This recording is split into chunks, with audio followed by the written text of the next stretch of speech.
Forget for a moment what you've learned about revolutions. The story that redefined the word freedom in a more brutal, purer, and more terrifying way for the empires of the time didn't happen with gunpowder and philosophical speeches in colonial halls. It happened in the richest and most hellish place on the planet, the colony of Saint-Domingue. What if I told you that the only successful slave revolt in history, the one that defeated Napoleon Bonaparte's invincible army, was sealed not with ink, but with blood in a voodoo pact that the civilized world to this day calls demonic? This is not a story of victims asking for rights. It is the saga of how men and women treated as less than animals refused to be anything less than the architects of their own destiny. They did not ask for freedom. They tore it from the heart of the most powerful empire on earth, with machetes, fire, and a will that history has desperately tried to erase. In the next few minutes, you won't just watch a story. You will understand why Haiti, the world's first black republic, paid such a high price for its audacity that the scars are still felt today. Before we dive into this epic journey that will challenge everything you know about power and resistance, if you believe some stories are too important to be forgotten, show your support now by leaving a like. Every like helps us unearth more truths like this one. And tell us from which city or country you are joining us in this discovery. The night of August 14th, 1791 was dense, heavy with Caribbean humidity and the promise of a storm. The sky over the northern plain of Saint-Domingue, usually dotted with stars, was covered by a dark and menacing veil. In the heart of the forest known as Bois Cayman, or Alligator's Woods, a scene unfolded far from the eyes of the white masters. It was an event that official history would struggle to prove in its minute details, but whose essence would become the founding soul of a nation. There, under the canopy of ancient trees that had witnessed generations of suffering, hundreds of enslaved people, representatives from neighboring plantations, gathered in secret. The air crackled not only with the electricity of the approaching storm, but with a human energy forged in centuries of pain and longing. The sound of ritual drums echoed low, a pulse that spoke directly to the blood and the spirit. In the center of the clearing stood the imposing figure of Dutty Boukman, a Hungan, a voodoo priest, and a charismatic leader whose voice had the power to ignite hearts. At his side, the priestess, the Mambo, Cécile Fatimon, with piercing eyes that seemed to see beyond the veil of the material world. What happened next lives on the border between historical fact and founding myth, a narrative too powerful to be ignored. Boukman, his body tense with righteous fury, began to speak. His voice, a thunder that rivaled the one forming in the sky, was not a whisper of conspiracy, but a roar of liberation.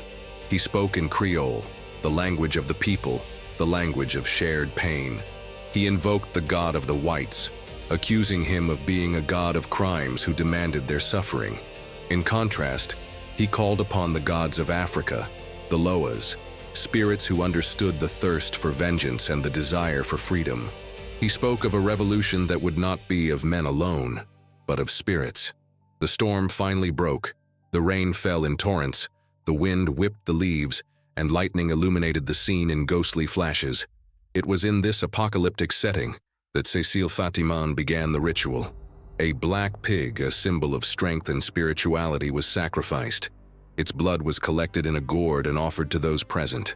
Each man and woman there stepped forward, dipping their fingers or lips into the warm blood, sealing a pact. It was not just an oath of mutual loyalty. It was a communion, a solemn promise to their gods and to themselves. They swore to fight to the death for freedom, preferring to die rather than continue living under the whip. Coûtez la liberté li palais nan cœur nous tous, legend says. Boukman bellowed. Listen to the freedom that speaks in all our hearts. The ceremony at Bois Cayman was more than a call to arms. It was a baptism by fire, a declaration of spiritual and physical war. It was the fusion of accumulated anger with ancestral faith, transforming enslaved people into warriors and despair into a revolutionary strategy. Although historians debate the exact details, its impact is undeniable. A week later, the northern plain would be in flames, marking the beginning of the most successful slave revolt in human history. The spark lit on that rainy night in Bois Cayman, would become an uncontrollable bonfire, an inferno that would purify a land with blood and fire to give birth to the world's first Black Republic, Haiti, before the fire of revolution consumed it.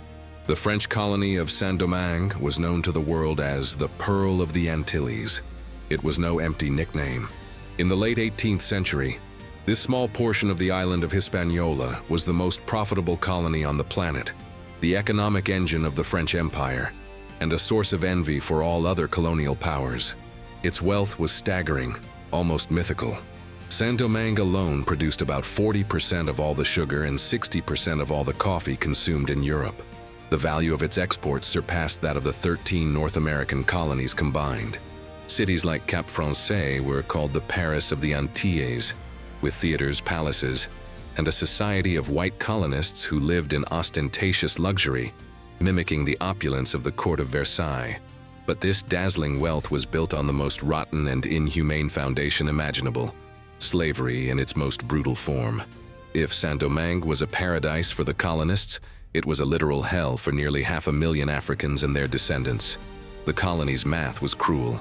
In the 1789 census, the population consisted of approximately 40,000 whites, about 28,000 gens de couleur libres, free people of color, both black and mixed race, and an overwhelming majority of 452,000 enslaved people. This demographic imbalance was the source of constant paranoia among the whites, who ruled through absolute terror. Life on the sugar plantations was a death sentence. The labor was excruciating, under a relentless sun, with workdays that could last up to 18 hours. The life expectancy of a newly arrived African in the colony was, on average, just 7 years. It was cheaper for slave owners to work a man to death and buy a replacement than to provide the minimum conditions for his survival. Violence was the everyday language of power. The Code Noir, or Black Code, enacted by Louis XIV, supposedly regulated the treatment of enslaved people, but in practice, it was a license for torture. Whips, mutilations, rape, and executions for trivial reasons were the norm. Enslaved people were branded with hot irons like cattle. Their families were systematically destroyed, and any act of resistance, however small, was punished with exemplary cruelty to terrorize the others. This social structure was a powder keg. At the top were the grands blancs, the wealthy plantation owners and high-ranking officials, many of whom lived in France. Below them, the petits blancs, poorer colonists such as artisans, merchants, and overseers, who resented the elite and feared competition from the free people of color. And there were the gens de couleur libres, a complex class, many of them children of white masters and enslaved mothers. Some were extremely wealthy, owning their own plantations and slaves, but they were systematically humiliated by discriminatory laws that denied them civil rights and access to certain professions. They were living proof of the system's hypocrisy and longed for equality, but within the colonial structure. And at the very bottom, bearing the unbearable weight of this pyramid, was the mass of enslaved people who did not long for equality or rights. They longed for something much more fundamental: freedom.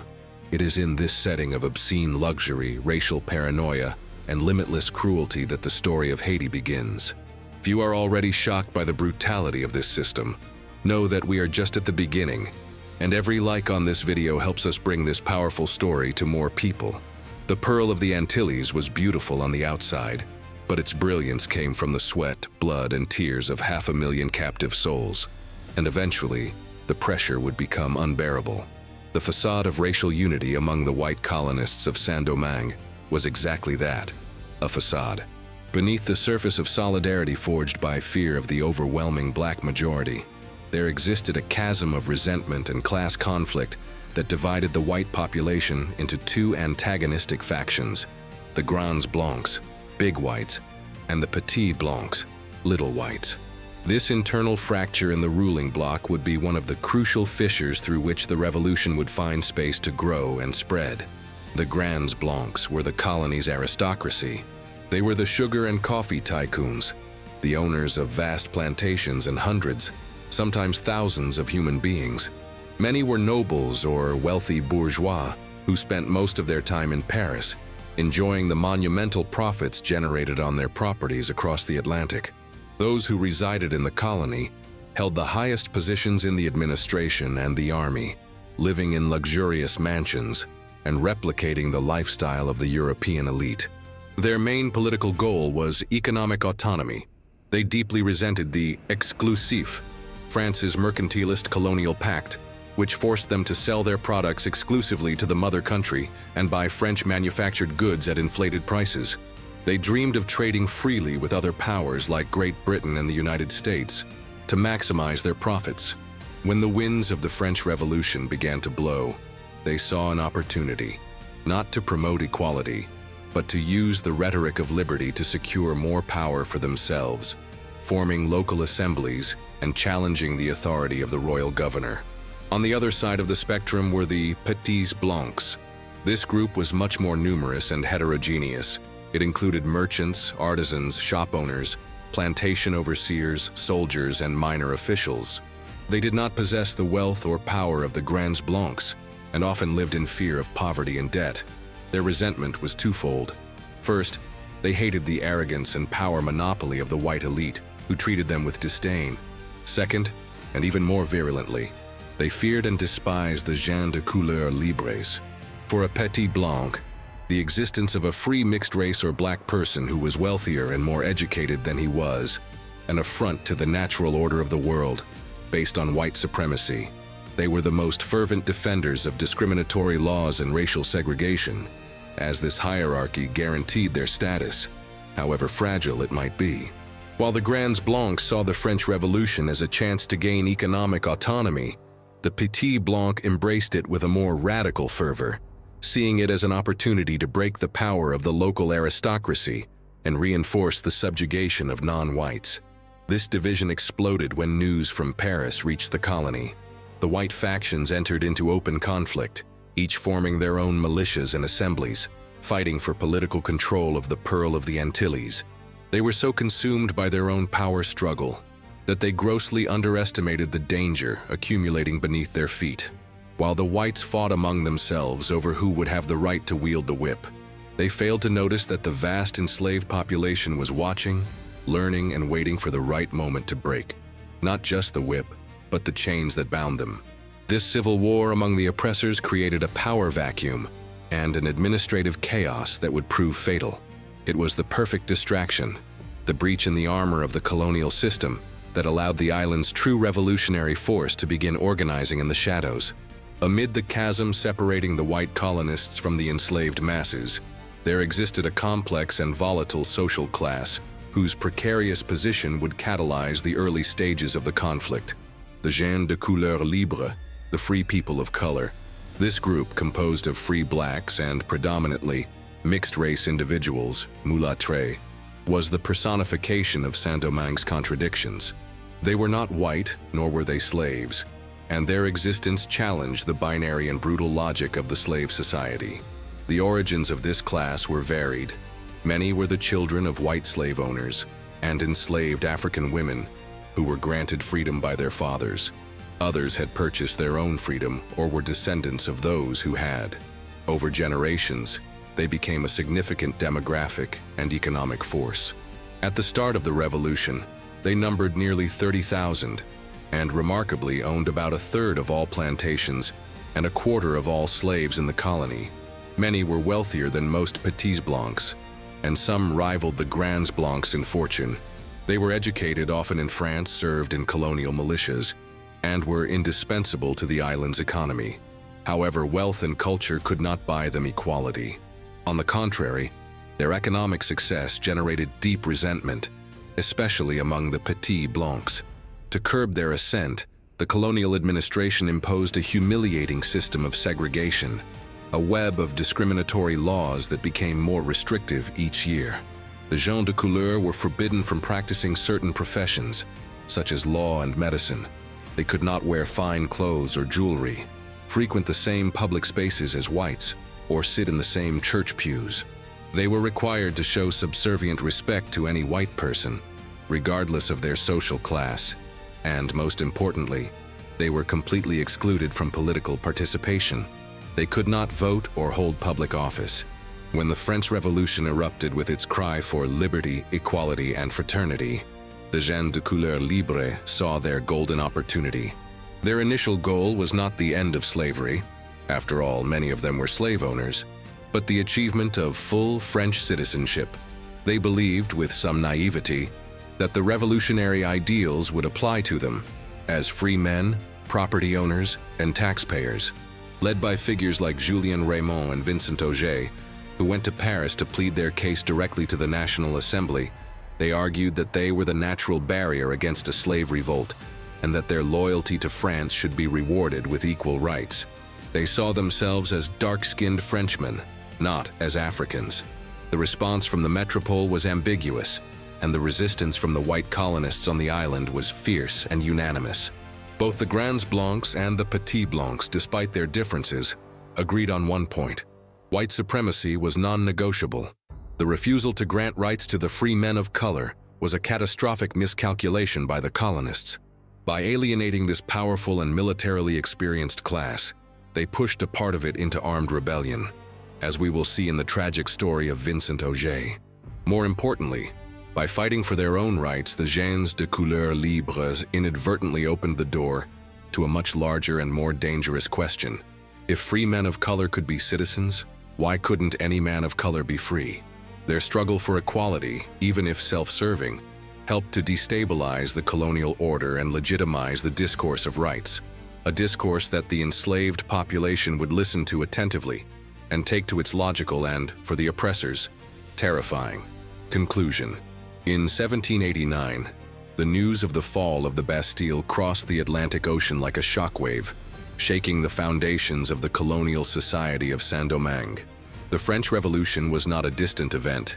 Its ideas and conflicts were directly imported to the island, where they acquired a new and explosive meaning. Each phase of the revolution in Paris, from the constitutional monarchy to the Jacobin terror, from the Directory to Napoleon's consulate, would have an immediate and violent repercussion in the colony, serving as a catalyst that inflamed the already existing tensions to the breaking point. The central document of the revolution's initial phase, the Declaration of the Rights of Man and of the Citizen, was an ideological bombshell. Its first article proclaimed, "Men are born and remain free and equal in rights." For the different groups in Saint-Domingue, these words sounded radically different. For the Grands Blancs, it was the justification to demand economic autonomy and form their own assemblies, free from the monarchy's control. For the Petits Blancs, it was a call to overthrow the local aristocracy and assert their power. For the gens de couleur libre, it was the unequivocal promise of citizenship and equality before the law, to which they, as free men and property owners, believed they were entitled. And for the nearly 500,000 enslaved people, although the document deliberately ignored them, the message was unmistakable and subversive. The very idea that freedom was a natural and universal right, not a privilege, was revolutionary. The ambiguity of the National Assembly in Paris only added fuel to the fire. Pressured by the powerful colonists' lobby, known as the Club Massiac, the French revolutionaries hesitated. They feared that the universal application of their own principles could lead to the abolition of slavery, and consequently, the economic ruin of France. This hypocrisy was blatant. The greatest champions of liberty in Europe were, at the same time, the greatest defenders of slavery in the Caribbean. The contradictory decisions emanating from Paris created a power vacuum and legal chaos in the colony. Decrees granting limited rights to free men of color were issued, then revoked or ignored by the white-dominated colonial assemblies. This political instability fragmented authority and encouraged each faction to take up arms to defend its interests. The debate over the rights of free mulattoes, which dominated the first 2 years of the conflict, was the spark that lit the fire. But the French Revolution itself also provided the language and ideological framework for the slave revolt. The leaders of the future rebellion, such as Toussaint Louverture, Jean-François, and Biassou, were men who listened to and interpreted the events. They heard their masters discussing liberty and tyranny. They saw soldiers and sailors arriving from France bringing with them revolutionary songs and pamphlets. Loyalty on the island was divided between royalists and republicans. and the enslaved learned to play one side against the other. In one of the most notable examples, the first leaders of the slave revolt initially called themselves royalists, claiming to fight in the name of the King of France who, according to rumors they themselves spread, had already decreed their freedom, but the Republican colonists refused to obey. It was a brilliant political maneuver that exploited the enemy's divisions. Thus, the French Revolution, conceived to redefine citizenship in Europe, unintentionally became the midwife of the largest and only successful slave revolution in history. The echoes of liberty, equality, and fraternity rang louder and truer in the plantations of Saint-Domingue than they ever had on the streets of Paris. Before the great slave insurrection swept across the northern plain, a smaller but crucial rebellion served as a tragic omen and a catalyst for the violence to come. It was the revolt of Vincent Auger, a wealthy, educated, and determined homme de couleur libre, whose faith in the ideals of the French Revolution would lead him to a horrific death and transform the struggle for civil rights into an armed conflict. Auger was a prominent member of Saint-Domingue's free mixed-race class. He owned land, was a businessman in Cap Français, and had been educated in Bordeaux. Like many of his class, he deeply resented the discriminatory laws that marked him as a second-class citizen, despite his wealth and status. When the revolution erupted in France, he was in Paris and became one of the most eloquent spokesmen for the cause of free men of color. Along with Julien Raymond, he lobbied tirelessly in the National Assembly, arguing with logic and passion for the right to citizenship. In March 1790, the Assembly passed a seemingly universal decree, stating that all persons over the age of 25 who owned property and paid taxes would be entitled to vote. The decree, however, left the issue of race dangerously ambiguous, not specifying whether persons included non-whites. Auger and his allies interpreted this as a victory. The white colonists in Paris and Saint-Domingue, however, were unanimous in their interpretation. The decree did not and would not apply to anyone who was not white. Frustrated with the political inaction and bad faith of the colonists, Auger made a fateful decision. He decided to force the issue by arms. Secretly, he left Paris, traveled to England to acquire weapons and ammunition with the help of British abolitionists, and then landed in Saint-Domingue in October 1790. He did not intend to start a slave revolution. On the contrary, he explicitly refused to arm the enslaved, stating that his cause was only for the application of the Assembly's decrees for free men. Gathering a small force of about 300 other gens de couleur libres, he sent a letter to the colony's governor, demanding the implementation of voting rights for his class. The letter ended with a threat: "We will not lay down our arms until the National Assembly has implemented the decrees, which alone can restore order and tranquility." The colonial authorities' response was swift and brutal. A much larger force was sent to crush Auger's rebellion. His small militia was quickly defeated, and he and his main lieutenants, including Jean-Baptiste Chavannes, fled to the Spanish part of the island. The Spanish authorities, however, in a gesture of colonial solidarity, arrested them and extradited them back into the hands of the French. The trial was a sham, and the sentence was designed to terrorize. In February 1791, in the public square of Cap Français, Vincent Auger and Jean-Baptiste Chavannes were subjected to the breaking on the wheel. They were tied to a large wagon wheel while the executioner, with an iron bar, systematically broke the bones in their arms and legs. Left to agonize for hours, they were finally beheaded, and their heads were stuck on pikes and displayed in different parts of the city as a gruesome warning. The savage execution of Auger had the opposite effect of what was intended. Instead of intimidating, it enraged and radicalized the community of free men of color, who realized that peaceful negotiation and faith in French laws were useless. The armed conflict between the gens de couleur and the whites intensified throughout the colony. More importantly, the ensuing violence and instability created the perfect chaos for the most powerful and oppressed force on the island to plan its own rebellion, one that would not ask for rights, but would take freedom by force. The death of Auger was the bloody prelude that demonstrated that in Saint-Domingue, the only path to change was through the barrel of a gun and the blade of a machete. Auger's revolt had been crushed, and the heads of its leaders adorned pikes in Cap Français. but the warning their execution was meant to send was lost in a whirlwind of violence and mistrust. While factions of whites and free mixed-race people clashed in increasingly bloody conflicts throughout the west and south of the colony, the northern plain, the economic heart of Saint-Domingue, remained in a tense calm. It was a deceptive calm, the stillness that precedes a hurricane. In the shadows of the sugar plantations, in the overcrowded quarters and forced labor fields, the true revolution was being forged. The ceremony at Bois Cayman, led by Duddy Boukman on August 14th, was the spiritual catalyst, the oath that united the conspirators. A week later, on the night of August 22, 1791, hell rose to earth.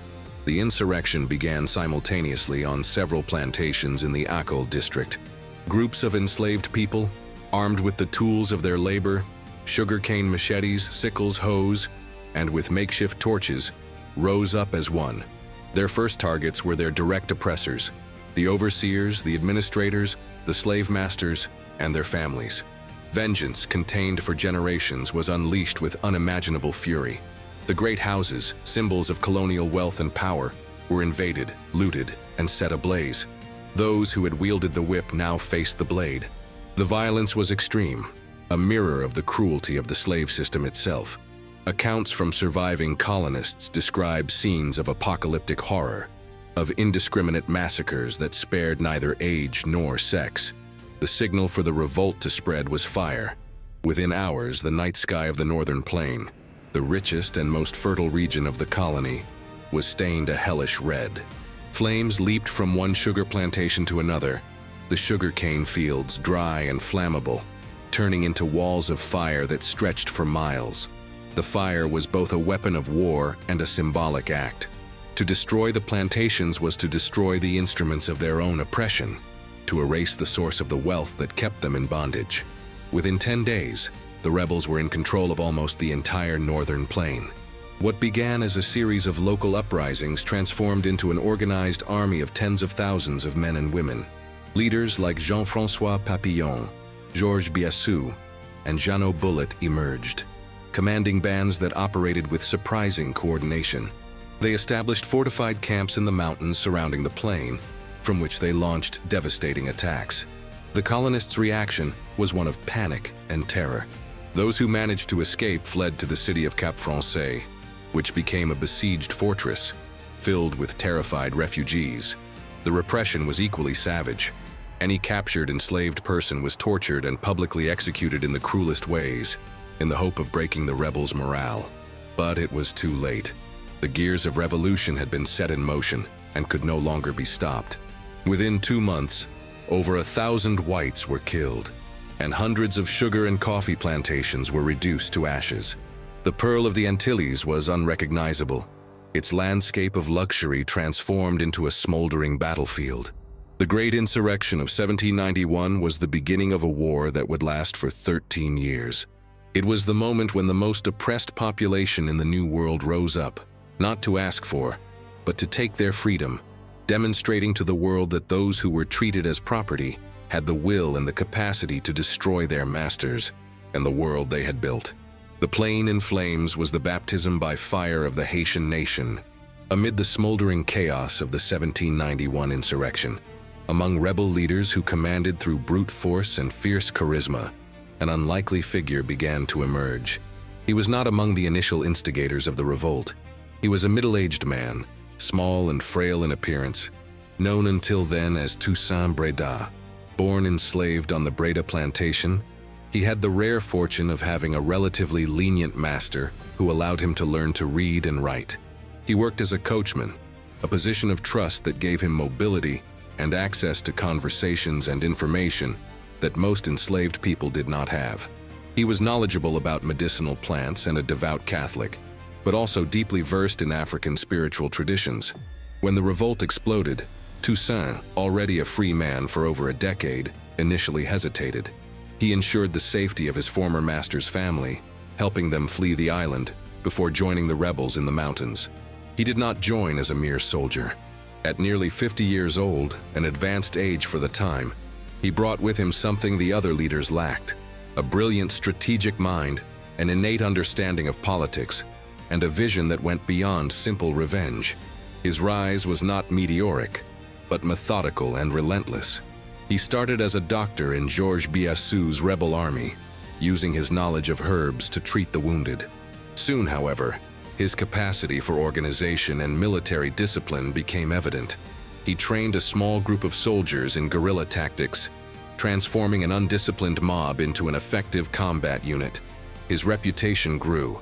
He was a demanding leader who imposed iron discipline, but he was also known for his ability to inspire loyalty and for a surprising clemency towards prisoners, a rare trait in such a brutal war. It was during this period that he adopted the name Louverture, meaning the opening. The origin of the name is uncertain. Some say it was for his ability to find openings in the enemy lines, others that it was for a gap in his front teeth. Whatever the reason, the name became synonymous with military and political genius. Toussaint understood, earlier and better than anyone else, that the future of his people would not be decided on the battlefield alone, but in the arena of international politics. He realized that Saint-Domingue was a chessboard disputed by three European powers, France, Spain, and Great Britain, and he learned to play them against each other with a mastery that would astound European generals and diplomats. His genius lay in his adaptability. He was a political chameleon. When revolutionary France refused to abolish slavery, he allied himself with the Spanish, who controlled the eastern part of the island, the future Dominican Republic. Fighting under the Spanish flag, he received weapons, training, and the title of general. He promised loyalty to the King of Spain in exchange for support for the cause of black freedom, but his loyalty was never to a European flag. It was exclusively to the emancipation of his people. He was a master of dissimulation, writing letters full of deference to his Spanish superiors, while secretly building his own army and consolidating his power. In a few years, the former enslaved coachman, the man who started as a healer in the mountains, became the most powerful and respected commander in Saint-Domingue. He had transformed rebels into soldiers and a desperate revolt into a cohesive political movement. The world would begin to hear the name of Toussaint Louverture, the man who would be called with both admiration and fear, the Black Napoleon. The rise of Toussaint Louverture and the consolidation of the rebel forces took place in an extremely complex geopolitical landscape. The Haitian Revolution was not a simple bilateral conflict between slaves and masters. It was a multifaceted war, a whirlwind of shifting alliances where the imperial powers of Europe saw the rich colony of Saint-Domingue not just as a prize to be won, but as a crucial battlefield in their own global wars. Toussaint, with his political acumen, understood that the key to his people's freedom lay in exploiting the rivalries between France, Spain, and Great Britain. He turned the revolt into a three-front war, skillfully playing one empire against another. The first front was against France. Although the revolt began in French territory, revolutionary France was divided and weakened. The government in Paris sent civil commissioners with conflicting powers, who often fought more among themselves than against the rebels. The execution of King Louis XVI in 1793 plunged France into war with the other European monarchies, making the situation in Saint-Domingue a secondary priority. For Toussaint and other rebel leaders like Biassou and Jean-François, Republican France, which hesitated to abolish slavery, was the main enemy. The second front was opened with Spain, seeing an opportunity to destabilize its historic rival and perhaps reconquer the western part of the island, which it had ceded to France a century earlier. Spain, which controlled the neighboring Santo Domingo, offered support to the rebels. They provided weapons, ammunition, supplies, and, crucially, legitimacy. By allying with Spain, the rebel leaders ceased to be seen as mere bandits and became officers of a foreign army, fighting in the name of God and the King. Toussaint Louverture accepted a commission as a general in the Spanish army. Under the Spanish flag, he conquered a significant swath of French territory, building and training his army with resources from the Castilian crown. For the Spanish, it was an alliance of convenience. They believed they were using the rebels for their own imperial ends. Little did they know they were actually forging the leadership and the army that would one day turn against them. The third front was Great Britain, the world's greatest naval power and the arch-enemy of revolutionary France. Great Britain also saw a golden opportunity in the chaos of Saint-Domingue. In 1793, the British invaded the colony with the dual objectives of capturing the Pearl of the Antilles and its profits, and of preventing the plague of slave revolt from spreading to its own Caribbean colonies, such as Jamaica. They were welcomed with open arms by many of the French Grands Blancs colonists, who preferred the British monarchy to republican anarchy and the threat of abolition. The British invasion added a new layer of complexity to the conflict. Now, Toussaint and his forces, still allied with the Spanish, were fighting against the French Republicans and, on other fronts, against the British invaders. Saint-Domingue became a death trap for European troops. The rebel armies, adapted to the terrain and climate, waged a devastating guerrilla war. But the Europeans' greatest enemy was yellow fever, which claimed the lives of tens of thousands of British and French soldiers. Toussaint navigated this treacherous landscape with extraordinary diplomatic and military skill. He watched, calculated, and waited for the right moment to switch sides. He knew that none of the European powers truly cared about the freedom of his people, and he would use their imperial ambitions as stepping stones to achieve his one and only true goal: the total and irrevocable emancipation of the blacks of Saint-Domingue. The year 1794 marked the most dramatic and strategic turning point of the entire Haitian Revolution. It was the year that France, cornered and on the verge of losing its most valuable colony, made an unprecedented decision in the history of modern colonialism: the general and unconditional abolition of slavery in all its territories. This was not, however, a decision born of a pure moral awakening of the Jacobins in Paris. It was an act of pragmatic desperation, a geopolitical maneuver forced by the reality on the ground in Saint-Domingue, a reality shaped in large part by the growing power of Toussaint Louverture and his armies. Since 1792, the French civil commissioners on the island, Léger Félicité Sonthonax and Étienne Polverel, had been facing an impossible situation. They were surrounded. The royalist white colonists conspired against them. Toussaint's rebel armies, allied with Spain, controlled the interior, and the British Navy blockaded the ports and landed troops. To save the colony for the French Republic, Sonthonax realized he needed the support of the only truly powerful military force on the island, the Black Rebels. In August 1793, acting on his own and without authorization from Paris, he proclaimed the abolition of slavery in the northern province. It was a bold gamble, designed to lure the rebel armies to the Republican side. Initially, Toussaint Louverture was suspicious. He saw Sonthonax's proclamation as a trick, an empty promise from a desperate official. He continued to fight under the Spanish flag, consolidating his control over the territory. However, the news of the local abolition reached Paris, carried by a delegation that included a white man, a mixed-race man, and a black man, representing the new reality of Saint-Domingue.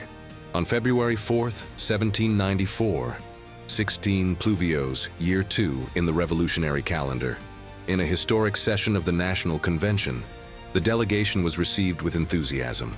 In a burst of revolutionary fervor, the French deputies voted by acclamation to extend Sonthonax's abolition to all French colonies. The news of this official decree, the Law of 16 Pluvios, took several months to cross the Atlantic, but when it arrived, it changed everything. For Toussaint, this was the moment he had been waiting for. France had finally embraced the cause of universal freedom, the same principle for which he was fighting. His former allies, the Spanish and the British invaders, on the other hand, were slave-owning empires committed to maintaining the plantation system. The choice was clear. In one of the most decisive moves of the war, Toussaint Louverture abruptly abandoned his alliance with Spain. In May 1794, he turned against his former sponsors, attacking their garrisons and allying his veteran troops with the French Republican forces. He proclaimed himself the leader of the Black Republicans and declared war on the enemies of the French Republic and of liberty.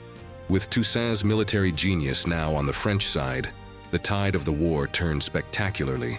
His forces, who knew every inch of the terrain, swept the Spanish from their positions and began to push the British back to the coast. France's strategic abolition, though born of pragmatism, legitimized Toussaint's struggle and gave him the backing of a European power. He was no longer just a rebel leader.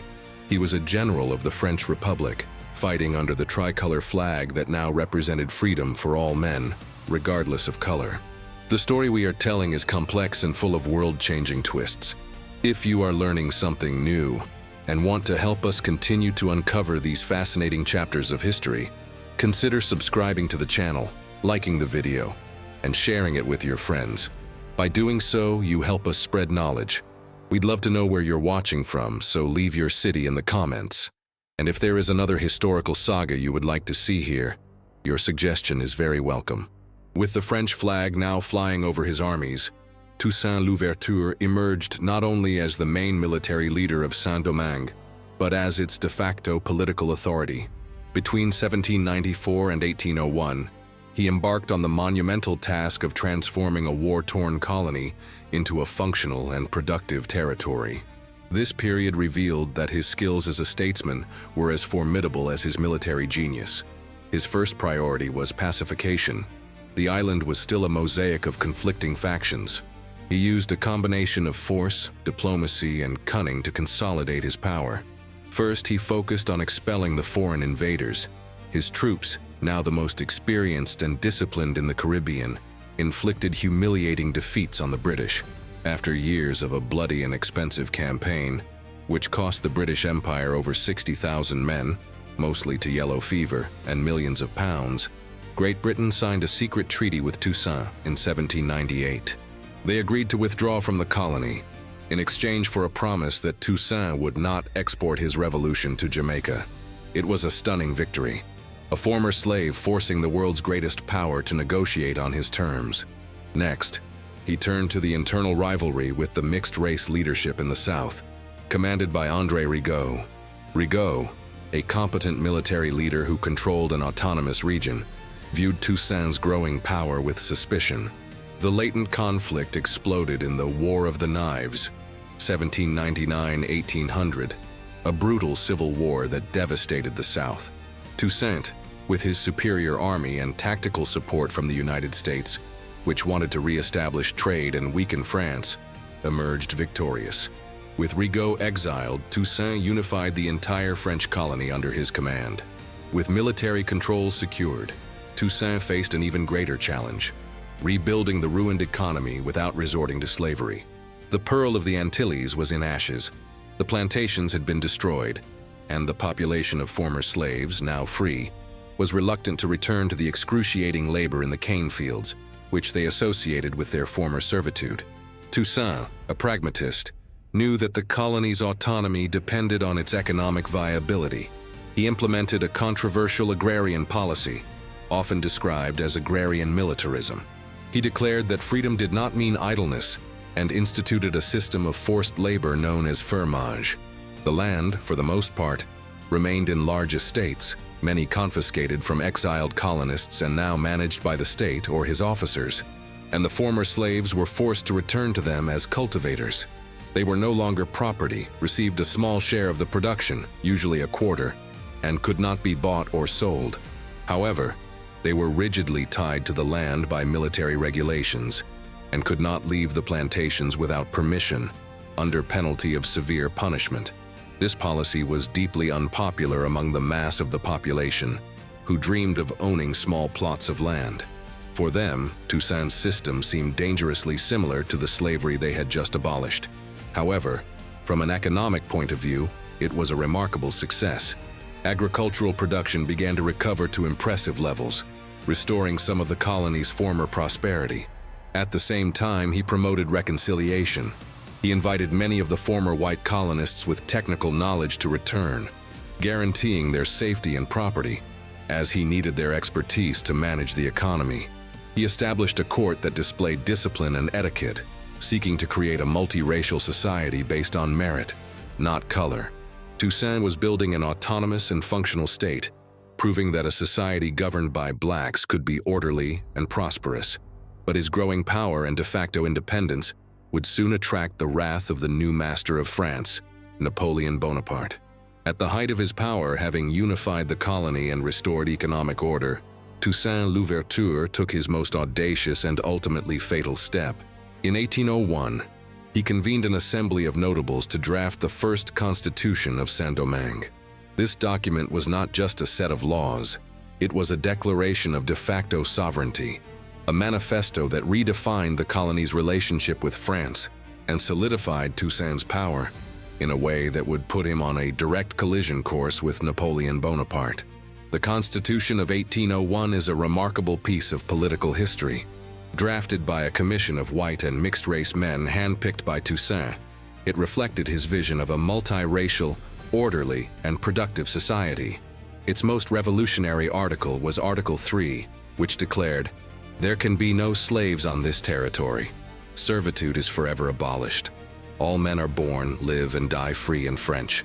This was the first time in the history of the Americas that the abolition of slavery was enshrined in a constitution, a legal landmark that put Saint-Domingue decades ahead of the United States and other nations in the hemisphere.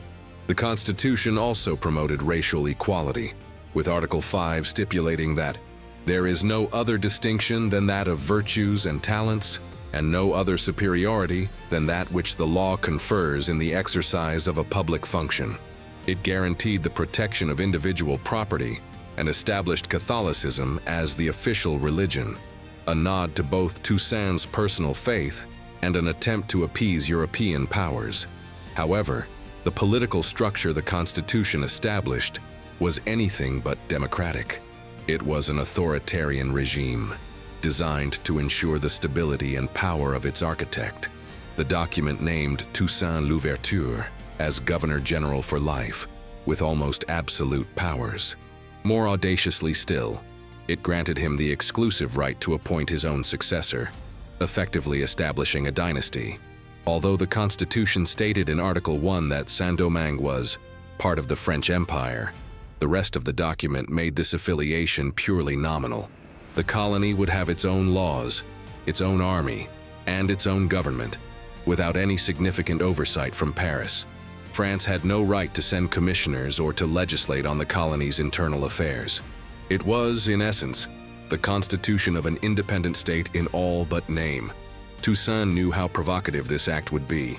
He finalized and promulgated the Constitution without consulting the French government beforehand, a clear challenge to the authority of Napoleon, who had become first consul of France after the coup of 18 Brumaire. Toussaint sent an emissary to Paris with a copy of the Constitution and a letter to Napoleon that tried to soften the blow.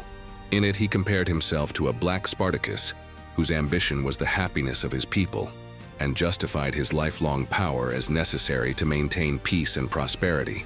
The letter said, in part, "Citizen Consul, your approval is necessary to make this document my excuse before your eyes."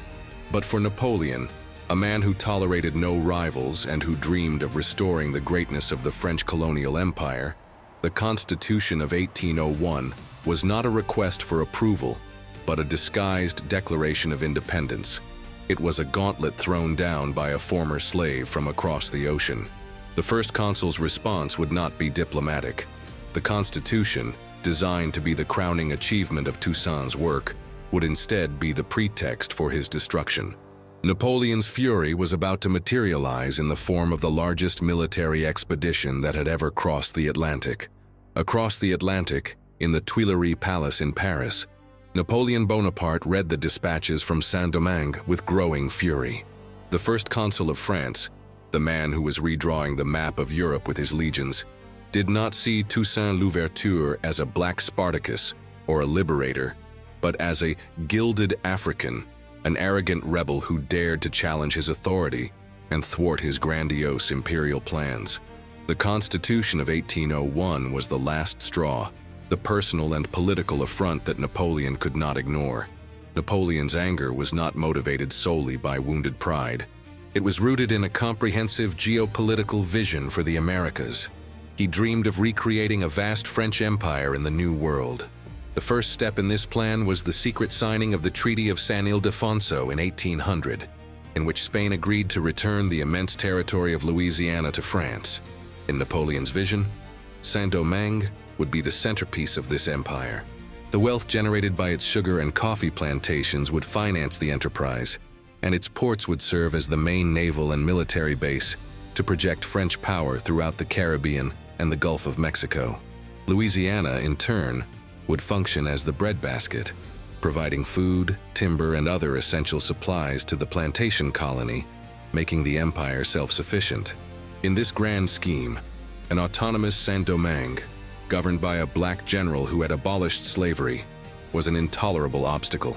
The colony's productivity, in the view of Napoleon and his advisors, depended on the restoration of the old system. The lobby of exiled colonists in Paris, many of whom were relatives of influential figures in his government, including his own wife, Josephine, who came from a family of plantation owners in Martinique, pressed incessantly for the restoration of slavery. They argued that the freedom of blacks was the cause of economic ruin, and that only the re-establishment of white order could return the Pearl of the Antilles to its former glory. Napoleon, a man of order and hierarchy, was receptive to these arguments. He saw Toussaint's government as a dangerous example that could inspire revolts in other colonies. The very existence of a victorious black army was an anomaly that challenged his racially hierarchical worldview. Thus, the decision was made. He would order the largest transatlantic military expedition in history. The objective was threefold and unequivocal: to remove Toussaint Louverture from power, to disarm the army of black soldiers, and the most crucial and secret step, to re-establish slavery. Napoleon did not underestimate his adversary. He reportedly said of Toussaint, "We must remove the government of the blacks with Toussaint at its head, and then the mountain will be leveled." He assembled a formidable force, composed of tens of thousands of France's best troops, veterans of the Italian and Egyptian campaigns, and placed it under the command of his own brother-in-law, General Charles Leclerc. Napoleon gave Leclerc detailed and treacherous instructions. He was to at first appear friendly, promising Toussaint and his generals that France had no intention of restoring slavery. Once the black leadership was placated and control of the island was secured, Leclerc was to arrest Toussaint and the other leaders and deport them to France. Only then, with the resistance decapitated, would the final order for the re-establishment of slavery be revealed. It was a plan based on duplicity and overwhelming force. Napoleon's fury was about to be unleashed on Saint-Domingue, triggering the bloodiest and most decisive phase of the long struggle for Haitian freedom. In early 1802, a stunning and terrifying sight appeared on the horizon of Saint-Domingue. A vast armada of French warships, the largest naval force ever sent across the Atlantic, converged on the island. There were more than 80 ships, carrying an army of approximately 20,000 elite soldiers, the hardened veterans of Napoleon's campaigns. Another 20,000 would arrive in subsequent waves. In command was General Charles Leclerc, an ambitious officer and Napoleon's own brother-in-law, accompanied by his wife, the beautiful and famous Pauline Bonaparte. The mission of the Leclerc expedition was clear and brutal: to reconquer Saint-Domingue, depose Toussaint Louverture, and restore French authority, paving the way for the re-establishment of slavery. Napoleon was confident of a swift victory. He believed that the demonstration of overwhelming force would intimidate the resistance, and that many of Toussaint's generals, who were also officially officers in the French army, would surrender in the face of such a formidable force from the mother country. He was, in part, correct. The arrival of the fleet caused a shock among the black leadership. Toussaint had anticipated a retaliation, but the scale of the force sent against him was overwhelming. He implemented a scorched earth strategy, ordering his commanders to burn the coastal cities, poison the wells, and retreat to the mountains, where they could wage a guerrilla war. His plan was to let the French conquer a country in ashes and then wear them down with constant attacks, hoping that yellow fever, which he called his strongest general, would do the rest. In a famous declaration to his men, he warned, "Do not be deceived. They are coming to enslave us again." One of his most loyal generals, Henri Christophe, who commanded the vital port city of Cap Français, followed the orders to the letter. When Leclerc demanded the city's surrender, Christophe responded with an epic challenge. If Leclerc advanced, he would turn the Paris of the Antilles into an inferno. "If you have the force with which you threaten me," Christophe wrote, "I will offer you all the resistance a general of a division is capable of offering, and if the fortunes of war favor you, you will not enter Cap Français until it has been reduced to ashes, and even upon these ashes, I will fight you." He kept his word. As the French troops landed, Christophe set the city on fire, including his own luxurious palace, before retreating with his troops into the interior. The scene was repeated in other cities. However, Toussaint's plan was undermined by a series of defections. Many of his most important generals, including Jean-Jacques Dessalines, hesitated. Faced with Leclerc's promises that abolition would be maintained and that their posts in the French army would be honored, and perhaps intimidated by the overwhelming force, several commanders surrendered or switched sides. Toussaint himself was forced to retreat to the mountains, watching his army disintegrate. In the first few months, Leclerc's campaign seemed like a resounding success. The coastal cities were occupied, the resistance seemed to be falling apart, and French control was quickly established over most of the colony. Leclerc, in his reports to Napoleon, was triumphant. He had conquered the colony, and the capture of the old Toussaint was only a matter of time. He had won the first phase of the war, but the tropical climate and the duplicity of his secret mission would soon prove to be his deadliest enemies. The Grand Armada had conquered the land, but it had not conquered the people, and the fight for freedom was far from over. After months of a brutal campaign of pursuit in the mountains, Toussaint Louverture found himself in an untenable position. His scorched earth strategy had been only partially successful, and the defections of his top generals, including crucial figures like Dessalines and Christophe, had left him isolated. The French general Leclerc, combining military force with deceptive promises, tightened the noose. He offered generous terms of surrender. Toussaint could retire in peace to his plantation, and his officers would keep their ranks and posts in the French army. The condition was total submission to the authority of France. Exhausted by the war and perhaps seeing surrender as the only way to save his people from further bloodshed, Toussaint finally accepted the terms. In May 1802, he formally laid down his arms. In a tense ceremony, he met with Leclerc and declared, "In overthrowing me, you have cut down in Saint-Domingue only the trunk of the tree of liberty of the blacks. It will spring up again from its roots, for they are many and deep." With this prophetic warning, he retired to his plantation in Ennery, under the promise that he would live the rest of his days as a private citizen. The peace, however, was a sham. Leclerc never intended to honor his word. For Napoleon, Toussaint's mere presence on the island, even in retirement, was a threat. He was a living symbol of black freedom, a rallying point for future revolts. The instructions from Paris were explicit. Toussaint was to be captured and deported. Leclerc just waited for the opportune moment. A month later, on the night of June 7, 1802, the betrayal was carried out. Under the pretext of suspicions that Toussaint was plotting a new revolt, Leclerc sent a troop to surround his home. The French General Brunet invited him to a meeting to discuss local matters. When Toussaint arrived, he was ambushed, arrested, and bound. His family was also detained. He was hastily dragged to a waiting warship, the Eros. He would not have the chance to say goodbye to his land or his people. Aboard the ship, chained and humiliated, he reportedly told his captors, "You think you have arrested the governor, but you have arrested only a man." The journey across the Atlantic was harsh, and his already fragile health began to deteriorate. Upon arriving in France, he was immediately separated from his family, whom he would never see again. Napoleon ordered him to be imprisoned in the most inhospitable and secure location possible, the Fort de Joux, a dark and frigid medieval fortress situated high in the remote Jura Mountains, near the Swiss border.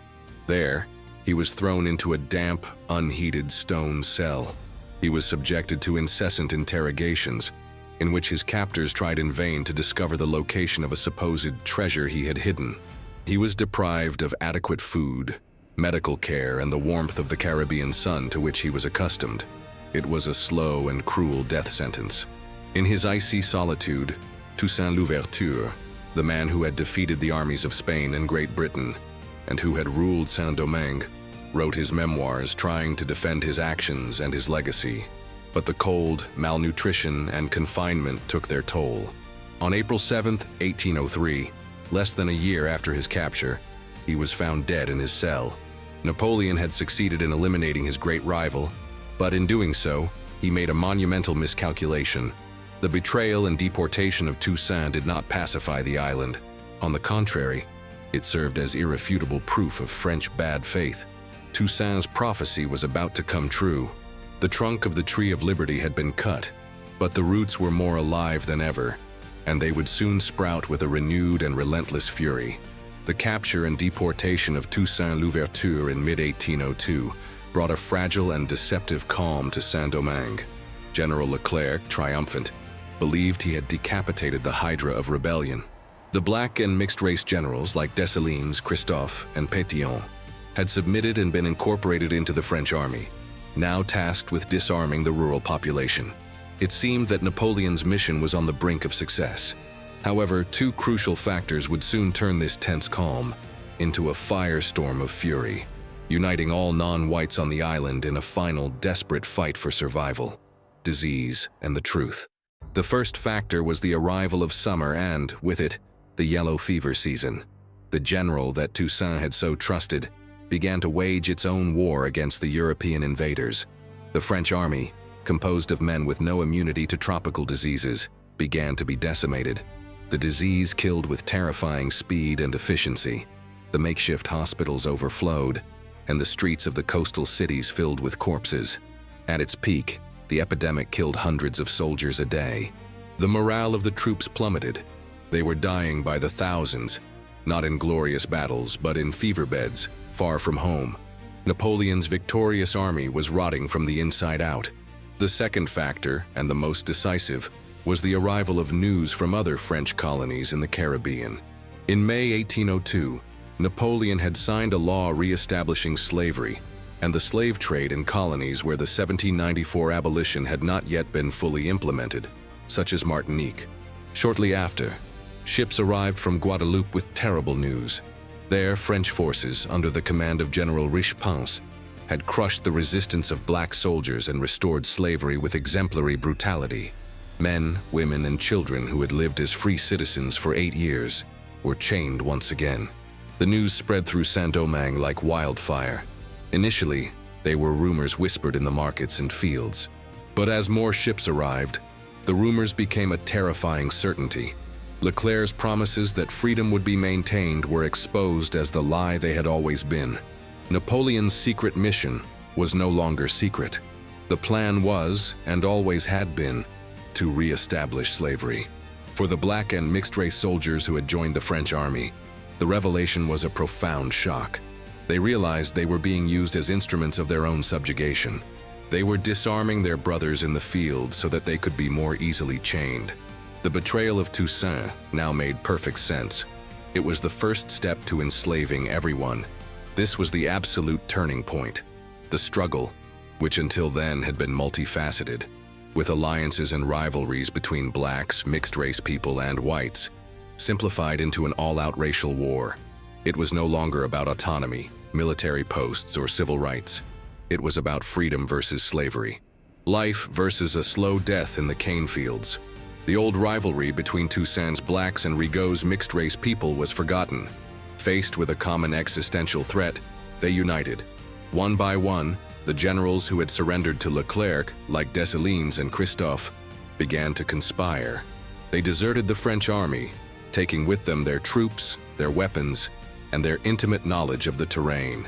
The insurrection, which had been smothered, exploded again, this time with a ferocity and unity that had never before existed. It was a war of independence in its purest sense. With Toussaint Louverture languishing in a French prison and the truth about Napoleon's plans exposed, the leadership of the newly unified revolution needed a new center of gravity. It came in the form of Jean-Jacques Dessalines, the most feared and ruthless of Toussaint's lieutenants.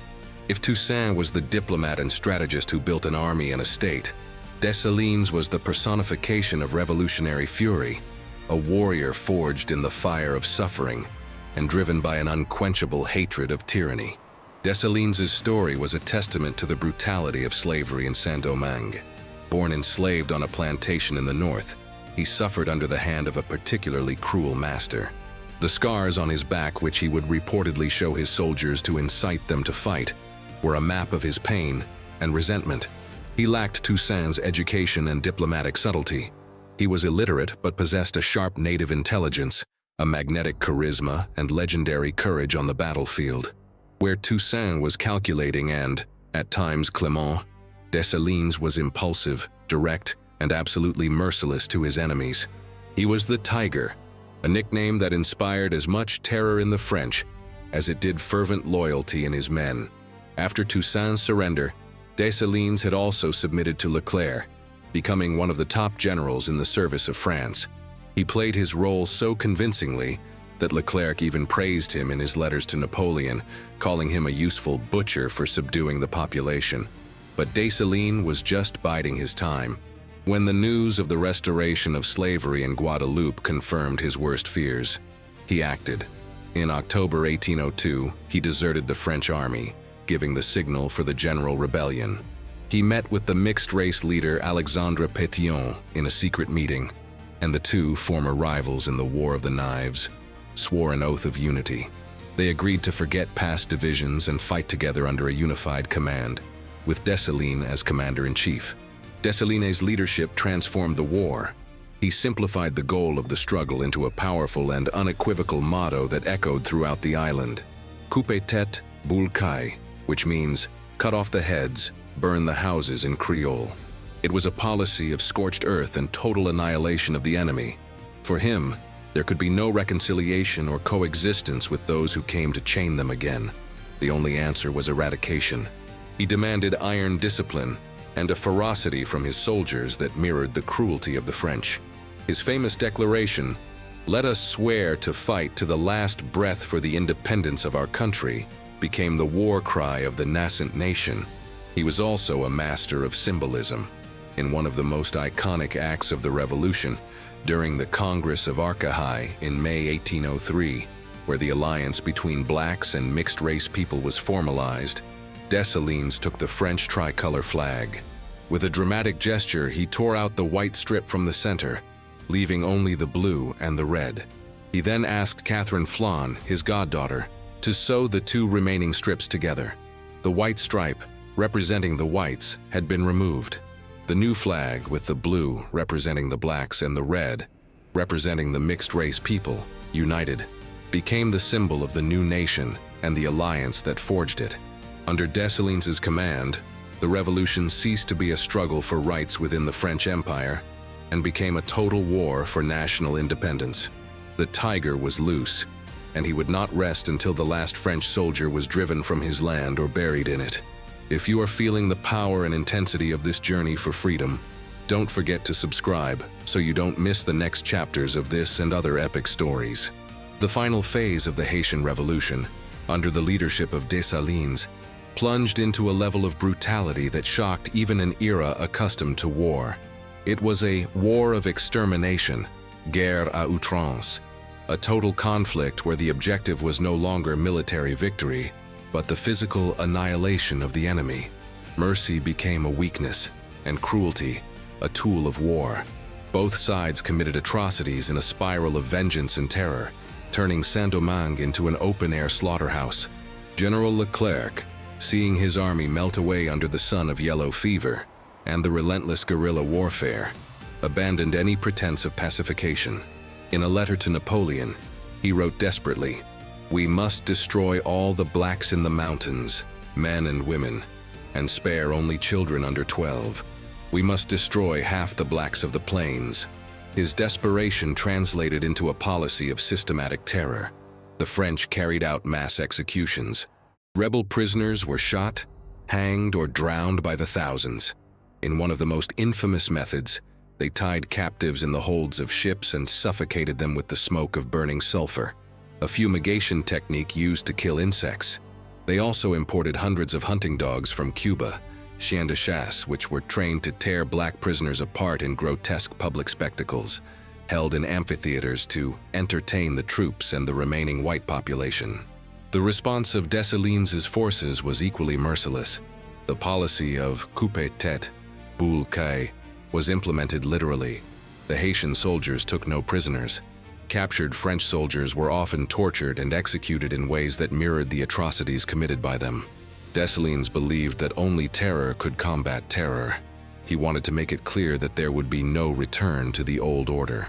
Any white person, soldier or civilian, was seen as a potential enemy, an agent of slavery. For every act of French cruelty, there was an even fiercer retaliation. When the French drowned prisoners, Dessalines ordered the same number of French prisoners to be tied to rocks and thrown into the sea. When the French hanged, Dessalines built even higher gallows. The war became a competition in barbarity. Leclerc did not live to see the end of the conflict. In November 1802, he finally succumbed to yellow fever, the same enemy that had destroyed most of his army. His successor, the Vicomte de Rochambeau, was an even more sadistic and racist officer. Rochambeau intensified Leclerc's policies of terror, alienating even the last white colonists who still believed in a negotiated solution. His atrocities only strengthened the Haitians' resolve. They knew that defeat meant not just slavery, but extermination. Rochambeau's brutality, particularly his spectacles with hunting dogs, left an indelible scar on the Haitian psyche and sealed the fate of the white population on the island. This phase of the war cannot be understood merely as a series of savage acts. It was the logical and terrible conclusion of a system based on dehumanization. For centuries, the slave system had treated Africans as animals. Now, in an apocalyptic reversal, the French were hunted with the same lack of mercy. It was a cycle of violence generated by slavery itself, and it could only end with the eradication of one of the sides. For Dessalines and his followers, the choice was clear. It would be their freedom or the existence of their oppressors. There was no middle ground. While the brutality of the war of extermination unfolded on land, a silent and much more lethal enemy waged its own campaign against Napoleon's forces. It was yellow fever, known locally as black vomit. For the Haitian soldiers, largely immune due to prior exposure, the disease was a formidable ally, an invisible general fighting by their side. For the European soldiers, newly arrived and without natural defenses, it was an almost certain death sentence, a terror that surpassed the fear of combat. The scale of the devastation caused by yellow fever on the army of Leclerc and Rochambeau is hard to overstate. Tens of thousands of veterans who had survived the harshest campaigns in Europe perished miserably in makeshift hospitals in Saint-Domingue. The disease attacked quickly and horribly. It began with high fever and excruciating pain. Within days, the victim's skin would turn a yellowish hue, jaundice, and internal bleeding would occur, causing the patient to vomit a dark, coagulated liquid, the black vomit that gave the disease its name.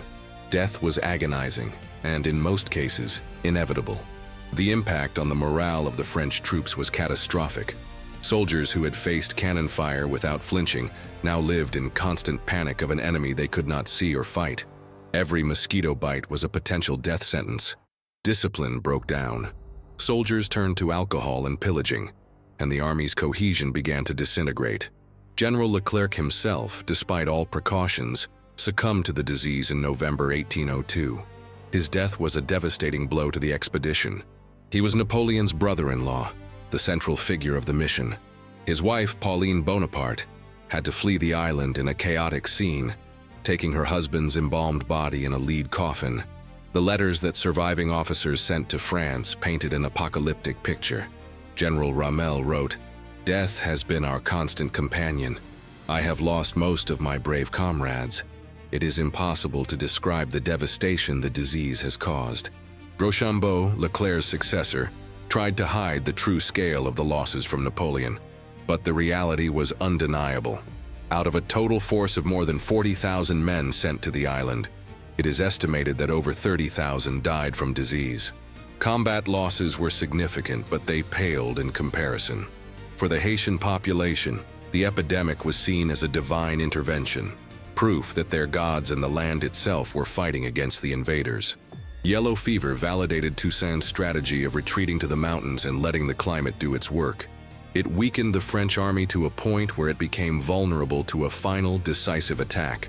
Napoleon's arrogance had led him to underestimate not only the determination of the former slaves, but also the power of the Caribbean environment.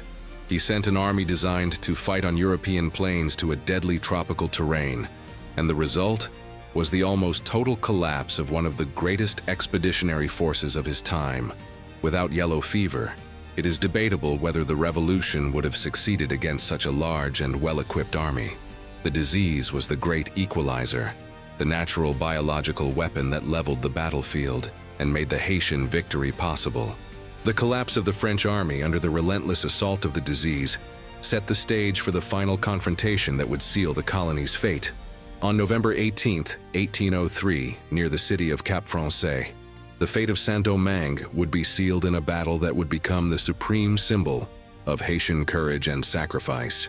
The Battle of Vertières was not just the final confrontation of the War of Independence.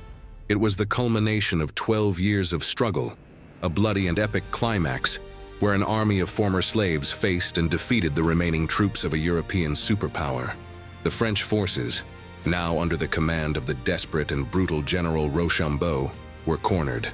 Decimated by yellow fever and guerrilla warfare, they had entrenched themselves in a series of forts that defended the approach to Cap Français, their last stronghold on the island.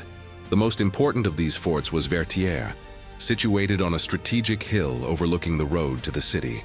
Jean-Jacques Dessalines, commander-in-chief of the Haitian forces, knew that taking Vertières was the key to final victory. He concentrated his troops, a battle-hardened army united by a singular purpose, and ordered an all-out assault. The battle began in the early morning, under a torrential downpour that turned the field into a quagmire. The Haitian soldiers, shouting their mottos of independence or death, advanced against the fortified French positions, facing a barrage of artillery and musket fire.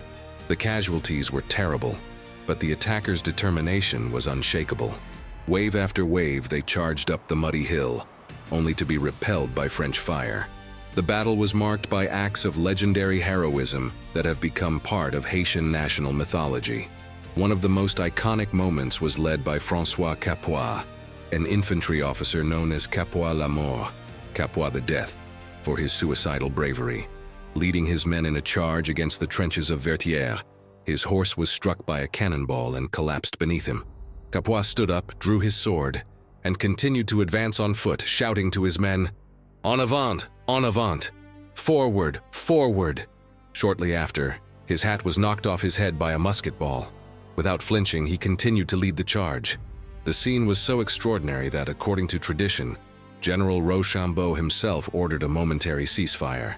A French officer on horseback rode to the Haitian line and shouted, "General Rochambeau sends his compliments to the general, who has just covered himself with such glory." After a brief pause, the battle resumed with redoubled fury. Throughout the day, the Haitians launched multiple assaults. The ferocity of the combat was indescribable. By late afternoon, with their ammunition running low and their positions becoming untenable, the French began to falter. A violent storm, which reminded many of the night of Bois Cayman, marked the climax of the battle. Under the cover of the rain and approaching darkness, Dessalines ordered one last, massive attack. The French defenses finally broke. Rochambeau, acknowledging defeat, withdrew his surviving troops to Cap Français during the night. The Battle of Vertières was won. The victory was a stunning military achievement. An irregular army, composed of men who were born into slavery, had defeated the heirs of Napoleon's legions in open battle. The next day, Rochambeau sent an emissary to negotiate the terms of surrender. He agreed to evacuate the island in 10 days. The 13-year war was over. The victory at Vertières was not just strategic, it was a moral and psychological victory.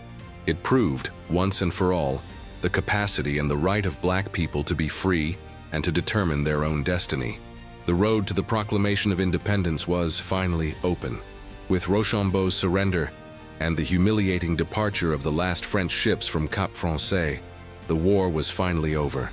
The land, soaked in blood and covered in ashes, was free. For Jean-Jacques Dessalines and the other revolutionary leaders, the next step was to formalize what had been won with so much sacrifice. It was not enough to have expelled the French. It was necessary to erase all traces of France and proclaim to the world the existence of a new, sovereign, and independent nation. On November 29, 1803, aboard a British ship blockading the harbor, Rochambeau signed the final capitulation, surrendering the island not to the British, but to the Haitians. On December 31st, in Gonaïves, a city that would become the symbolic birthplace of the nation, Dessalines and his top generals gathered to draft the Declaration of Independence. The document, written largely by Louis-Félix Boisron-Tonnerre, Dessalines' secretary, was unlike any other declaration of independence of the time. It was not a philosophical plea for natural rights, like the American Declaration. It was a war cry, an oath of eternal hatred for tyranny, and a visceral rejection of French colonialism. It was a raw text, written with the passion and fury of those who had just emerged from a 13-year nightmare. Boisron-Tonnerre reportedly said, upon accepting the task of drafting it, "To write the Act of Independence, we need the skin of a white man for parchment, his skull for an inkwell, his blood for ink, and a bayonet for a pen." The official proclamation took place the next day, on January 1st, 1804. In a solemn ceremony in Gonaïves, Dessalines, now Governor General, read the declaration to the people and the assembled leaders. He began with a formal and perpetual renunciation of France and concluded with a solemn oath.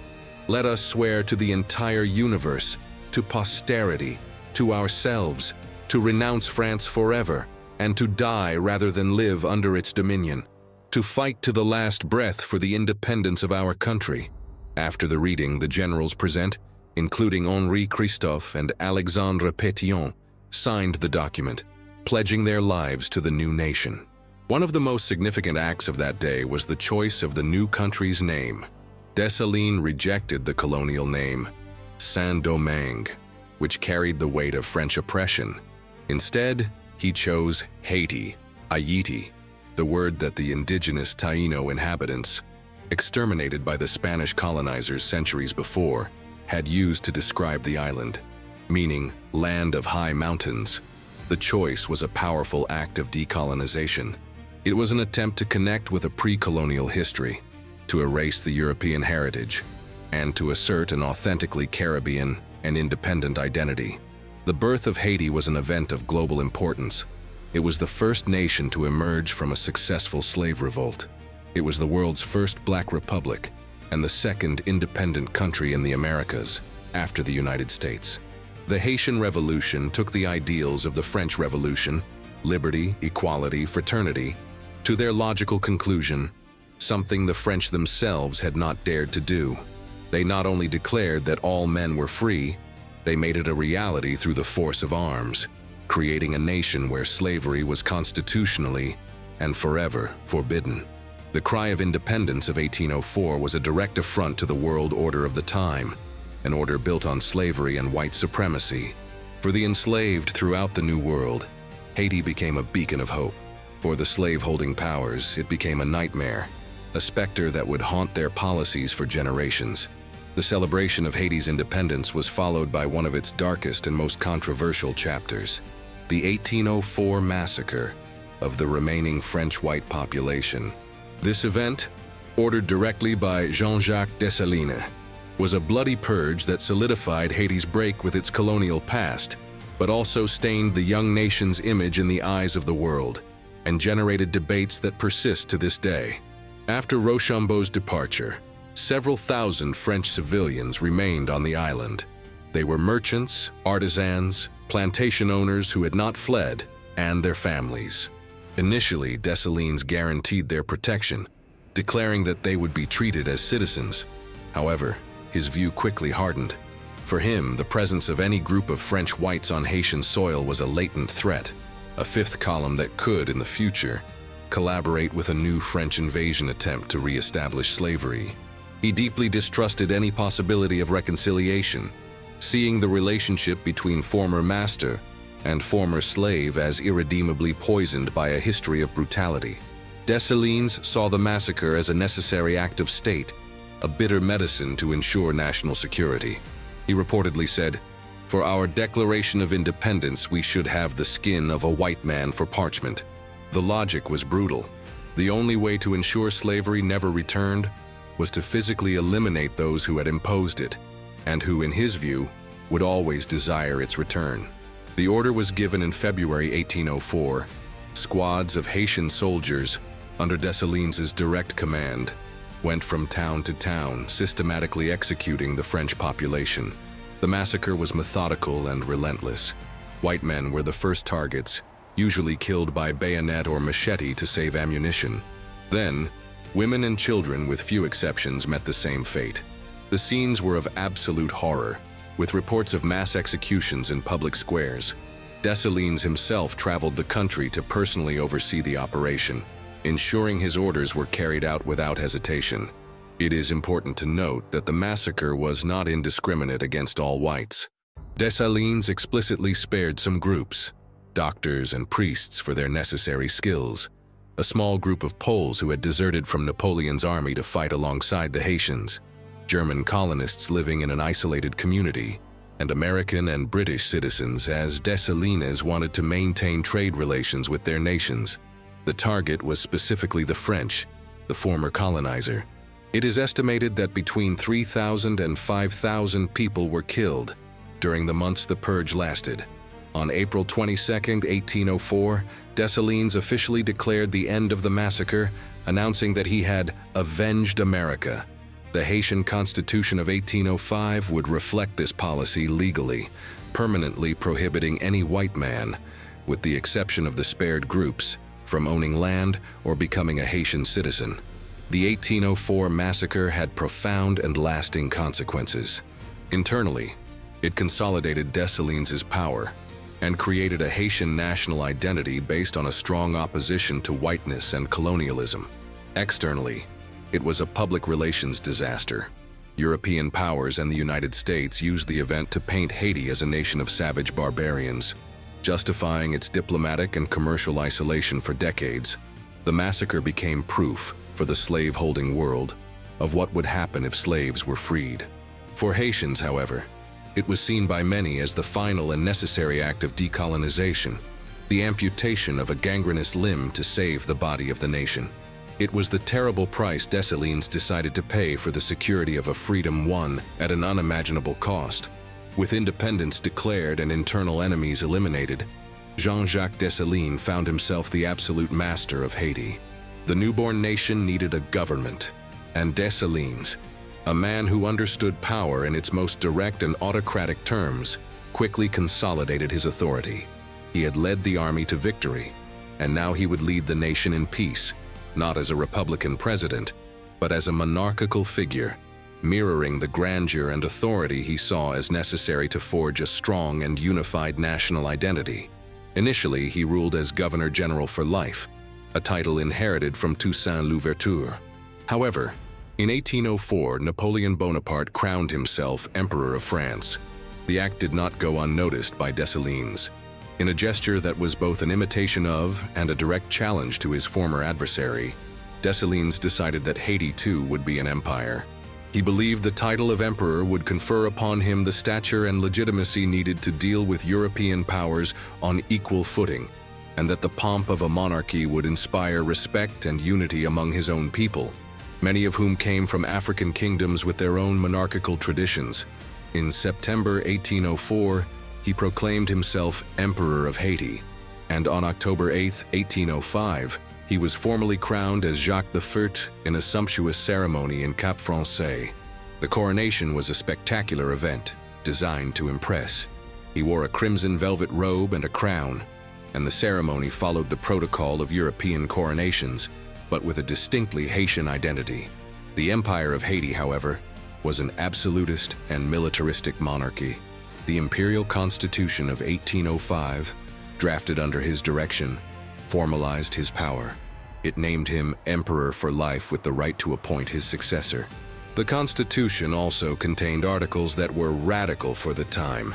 It abolished slavery forever, banned land ownership by whites, and declared that all citizens of Haiti, regardless of skin color, would be known generically by the designation of black, an attempt to erase the color hierarchies, mulatto versus black, that had divided the revolution.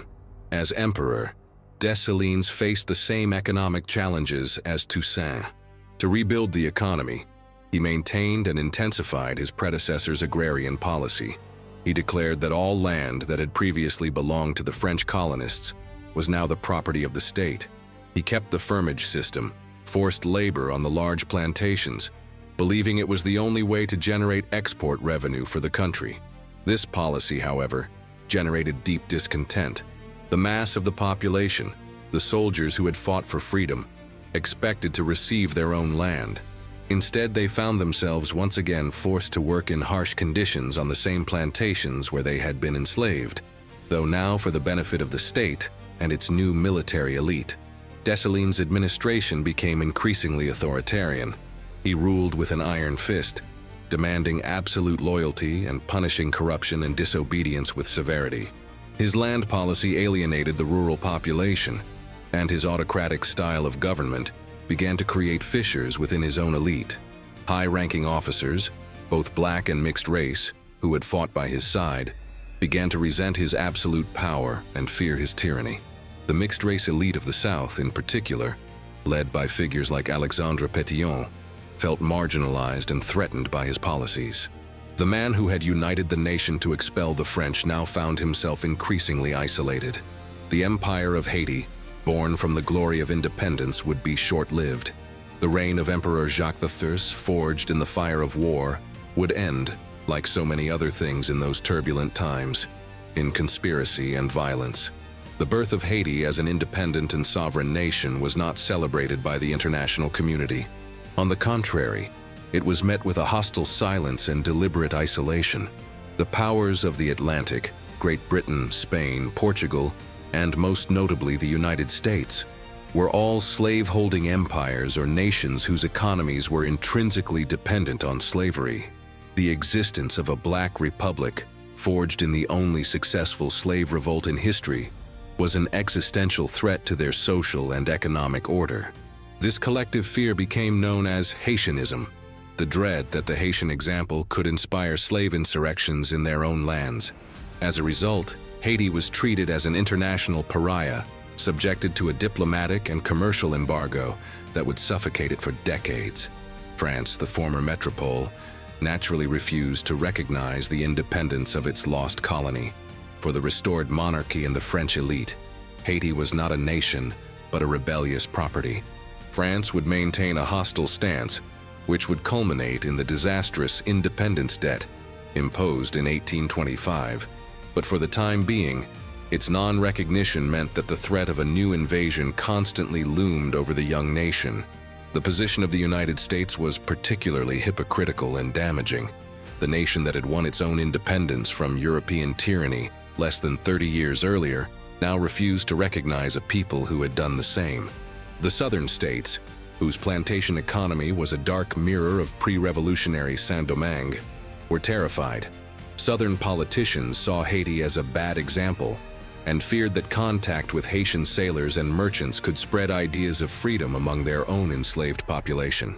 President Thomas Jefferson, himself a slave owner, imposed a trade embargo on Haiti, cutting off a vital line of supplies and commerce that was crucial for the country's reconstruction. For more than 60 years, until the presidency of Abraham Lincoln in the midst of its own civil war, the United States would refuse to formally recognize Haiti's sovereignty. The European powers followed suit. Great Britain, while happy to see its rival France weakened, also feared for the security of its own Caribbean colonies, like Jamaica and Barbados. They maintained limited and pragmatic trade relations with Haiti, but refused to offer full diplomatic recognition. The Vatican also refused to recognize the country, leaving the Haitian Catholic Church in limbo for decades, without officially appointed priests or bishops. This isolation had devastating consequences for Haiti. Economically, the country was deprived of access to essential markets, credit, and investment. The need to maintain a huge and expensive army to protect against a potential French invasion consumed most of the state budget, diverting resources from education, infrastructure, and development. Politically, the lack of recognition undermined the legitimacy of the Haitian government on the world stage and left it vulnerable to external pressures. Psychologically, the isolation forced Haiti to turn inward, fostering a sense of mistrust towards the outside world that endures to this day. The international community, by treating Haiti as a dangerous anomaly, not only punished the nation for its audacity to be free, but also helped create the conditions for the political instability and economic underdevelopment that would mark much of its subsequent history. Haitianism ensured that the nation born of the most radical ideal of freedom was left to fight for its survival alone in a world that actively wished for its failure.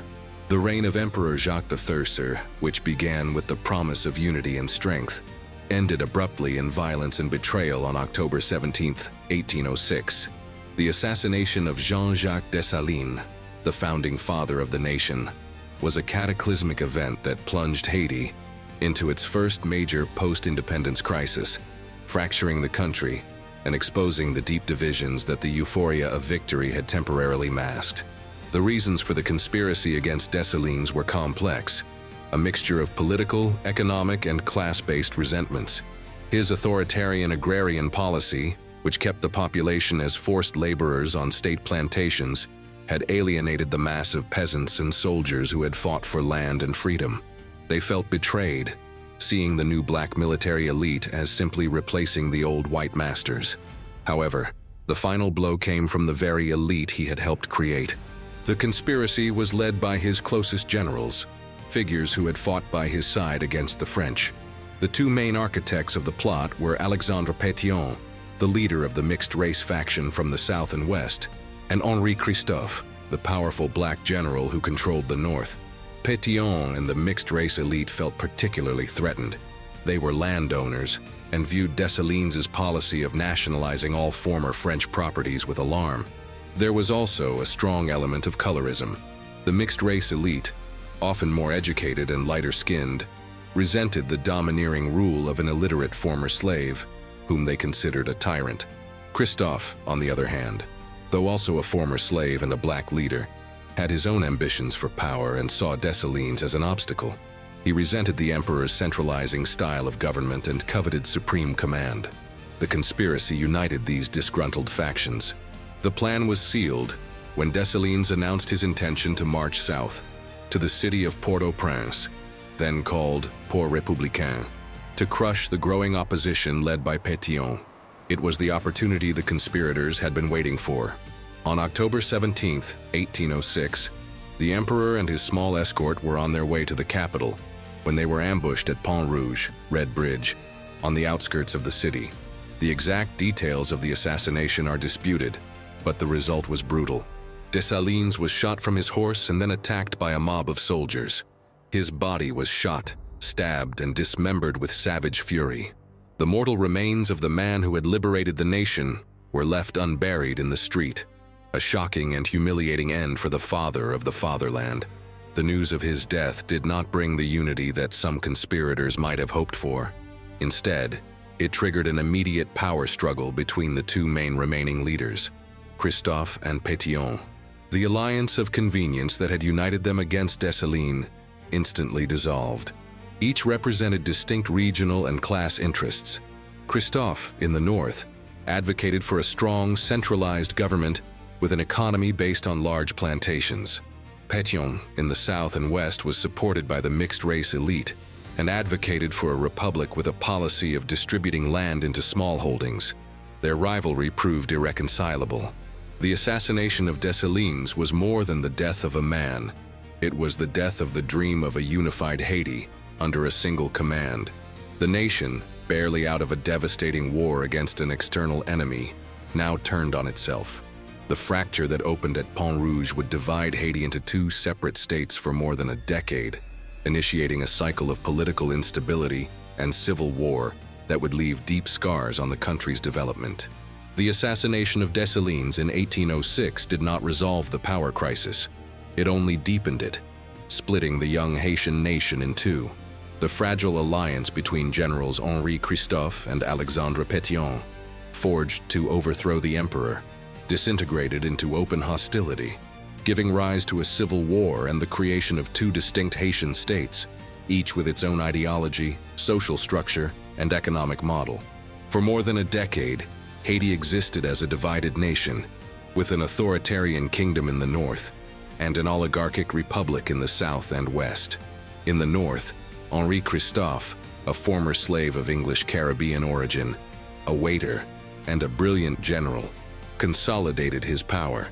Initially, an attempt was made to govern the unified country under a republican constitution, with Christophe as president and Pétion as head of the Senate.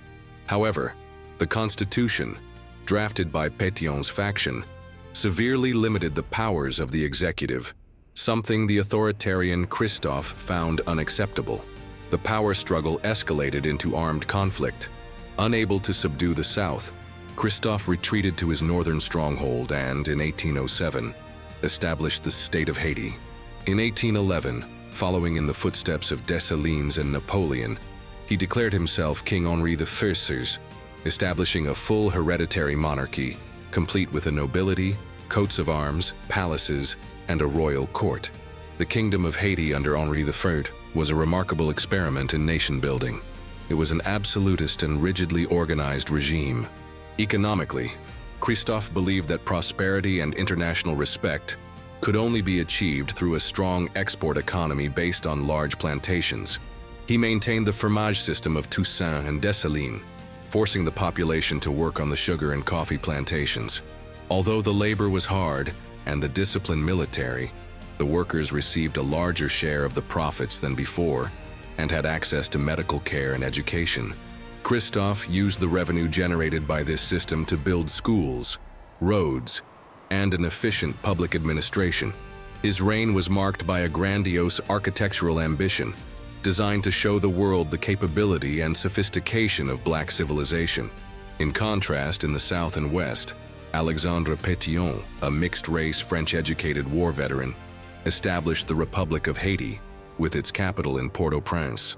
Pétion's government was, in theory, a constitutional republic, but in practice an oligarchy controlled by the landowning mixed-race elite. Pétion adopted an economic policy radically different from Christophe's. Instead of forcing peasants to work on large estates, he initiated a program of land reform, breaking up the large state-owned plantations and distributing the land in small plots to soldiers and the rural population. This policy was immensely popular and secured Pétion the loyalty of the southern people.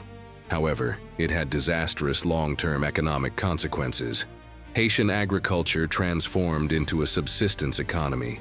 The peasants grew enough for their families, but the production of export crops like sugar collapsed. Pétion's republic was politically more liberal than Christophe's kingdom, but was economically stagnant and mired in debt. For 12 years, the two states coexisted in a state of Cold War, occasionally interrupted by military clashes. They represented two opposing visions for Haiti's future: Christophe's vision of a prosperous and centralized nation built on disciplined labor, and Pétion's vision of a nation of free smallholders, even if it meant poverty. This fundamental division between an authoritarian and productive North and a republican and agrarian South would leave lasting marks on Haiti's politics and economy, even after the country's reunification. Atop a 900-meter peak in the mountains of northern Haiti stands one of the most impressive structures in the Americas, a colossal monument to a nation's determination and fear. The Citadelle La Ferrière, built under the orders of King Henri Christophe, is much more than a fortress. It is the ultimate symbol of Haitian sovereignty, a declaration in stone that the country would rather fight to the last man than be subjugated again. Its construction was a Herculean undertaking, a testament to the organizational capacity of the Northern Kingdom and the sacrifice of its people. The primary motivation for the citadel's construction was fear. Though independent, Haiti lived under the constant shadow of a possible French invasion. Christophe, like all Haitian leaders, was obsessed with the idea that France would sooner or later try to reconquer its former colony and re-establish slavery. He was determined to make such a reconquest impossible. The citadel was designed to be the nation's final redoubt. In the event of an invasion, Christophe's plan was to implement a scorched earth policy on the coast and retreat with his army and the royal family to the mountain fortress, from where they could withstand a siege indefinitely and wage a war of attrition against the invaders. Construction began in 1805, shortly after independence, and continued for 15 years, involving the forced labor of up to 20,000 men. The conditions were brutal. Workers, many of them former soldiers, carried millions of stone blocks and dozens of heavy cannons up the steep mountainside. Thousands died during the construction, their bodies, according to legend, mixed into the mortar of the walls. The scale of the fortress is breathtaking. Its massive walls, up to 40 meters high and 4 meters thick, cover an area of 10,000 square meters. It was equipped with 365 cannons of various calibers, and its storerooms could hold enough food and water to sustain 5,000 defenders for a full year. Within its walls were royal quarters, dungeons, bakeries, hospitals, and gigantic cisterns. The citadel's strategic location offered a 360-degree panoramic view of the northern plain and the Atlantic Ocean. On a clear day, it is said that one can see the coast of Cuba. No enemy ship could approach undetected. The fortress was never tested in battle. The dreaded French invasion never materialized, perhaps in part, due to the very existence of such a formidable defense. But the legacy of the citadel transcends its military function. It became a powerful symbol of Haitian independence and pride. It was the first major structure in the New World built by free black men, a direct refutation of the racist ideologies of the time that claimed the incapacity of the black race for self-governance and great achievements. Near the citadel, Christophe also built the Palace of Sans-Souci, a luxurious royal residence designed to rival Versailles. Together, the palace and the fortress represented the two faces of Henri I's reign: the pursuit of sophistication and cultural recognition, sans souci, and the relentless determination to defend freedom at any cost, the citadel. Today, as a UNESCO World Heritage Site, the Citadelle La Ferrière remains a silent giant, a monument to the revolution that created it, and a perpetual reminder of the price of freedom. The reign of Henri Christophe, which had transformed northern Haiti into a prosperous and orderly state, ended as dramatically and violently as it began. In 1820, the king, whose iron fist had built palaces and a functional economy, saw his power crumble under the weight of his own tyranny and his failing health, culminating in a final act of desperation that ended the Haitian monarchy and paved the way for the country's reunification. For 13 years, Christophe ruled with ruthless efficiency. His kingdom was admired by foreign observers for its stability and economic prosperity, contrasting sharply with Pétion's stagnant republic in the south. However, this prosperity was built on a system of forced labor that generated deep resentment among the population. The peasants, though they received a share of the profits, longed for ownership of their own land and felt like slaves of the state. The nobility that Christophe created also became a source of tension, and his increasingly autocratic style of government alienated even his closest allies. He was an absolute monarch, demanding total obedience and punishing any failure with extreme severity. The turning point came in August 1820. During a mass in a church in Limonade, King Henri I, a man of robust physique and inexhaustible energy, suffered a debilitating stroke. The attack left him partially paralyzed, confining him to a wheelchair. News of the king's illness spread rapidly through the kingdom, and the image of an invincible monarch was suddenly replaced by that of a vulnerable man. For his enemies and the disgruntled population, it was the signal they had been waiting for. The king's paralysis was the trigger for rebellion. The discontent that had been simmering beneath the surface exploded into open insurrection.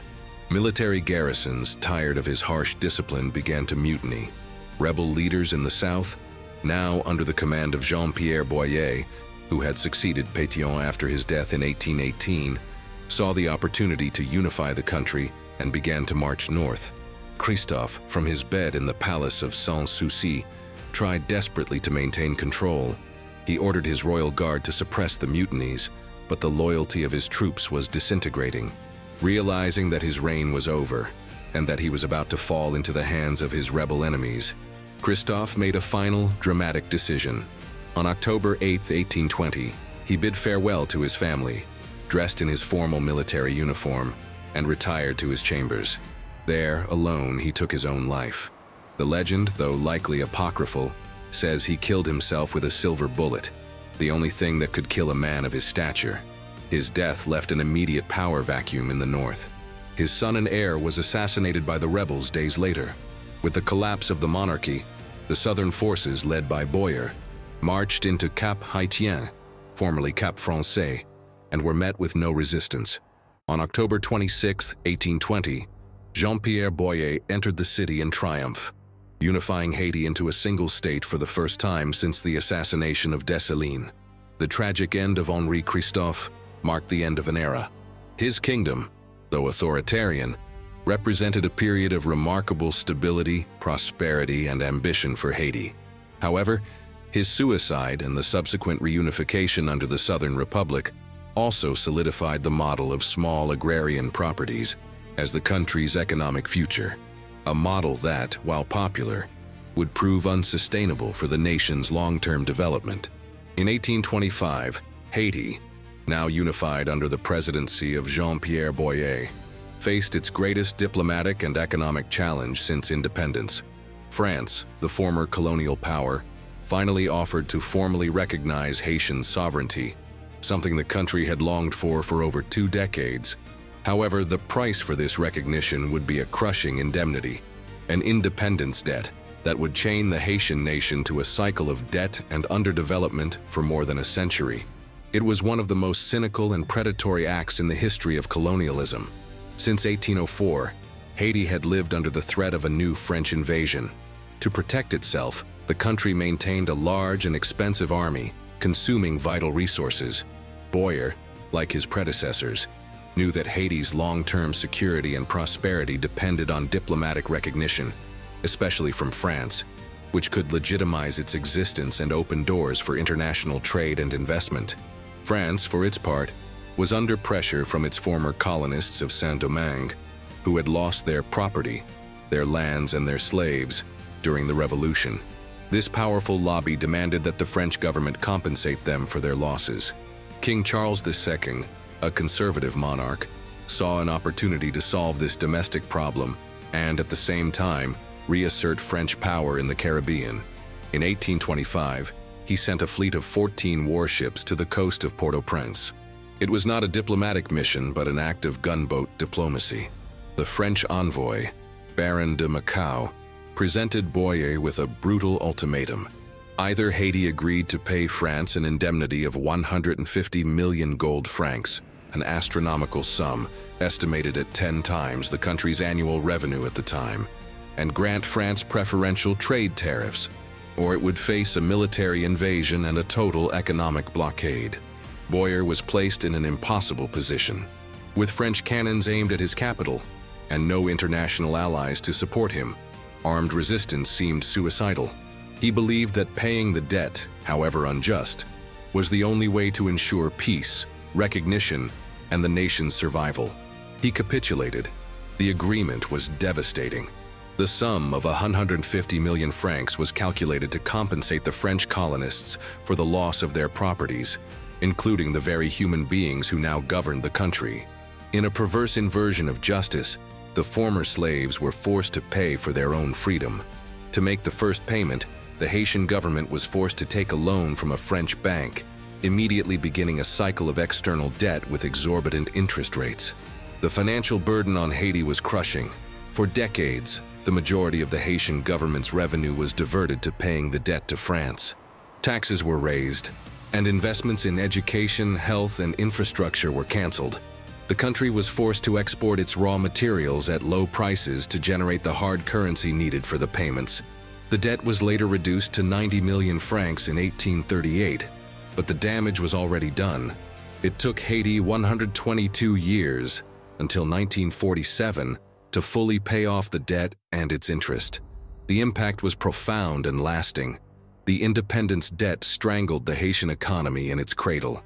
It institutionalized poverty, fostered political instability, as governments were often overthrown in disputes over how to manage the debt, and left the country vulnerable to foreign intervention by its creditors. It was the price the world's first black republic had to pay for its existence to be recognized by a world that still saw black freedom as an anomaly that needed to be punished. While Haiti fought for its own survival in a hostile world, its example and direct material support had a profound and often underestimated impact on the independence struggles sweeping across Latin America. The Haitian Republic, under the presidency of Alexandre Pétion, became a refuge and a crucial sponsor for one of the greatest heroes of South American liberation, Simón Bolívar. The connection between the Haitian Revolution and the independence movements in Spanish America personifies Pan-American solidarity and reveals Haiti's pioneering role in the global fight against colonialism. In 1815, the cause of independence in Venezuela was at its lowest point. Simón Bolívar, the liberator, had been defeated by Spanish royalist forces and forced into exile. Desperate and without resources, he sought refuge in Jamaica, where he tried, unsuccessfully, to gain support from Great Britain.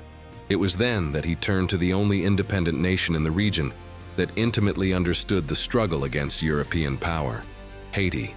He wrote to Pétion, the president of the Southern Republic, requesting asylum and aid. Pétion not only welcomed Bolívar with open arms in Port-au-Prince, but became one of his most important allies. Pétion saw in Bolívar a fellow revolutionary and believed that the independence of the Spanish colonies would strengthen Haiti's position, creating a united front against European colonialism in the region. On two separate occasions, in 1815 and 1816, Haiti provided Bolívar with support that would prove decisive. Pétion gave him money, weapons, ammunition, ships, and even a small force of Haitian veterans to join his cause.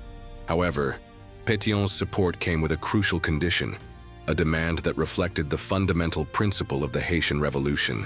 He asked Bolívar to promise, in exchange for the aid, to abolish slavery in all the territories he liberated. For Pétion, the struggle for political independence was inseparable from the struggle for human freedom.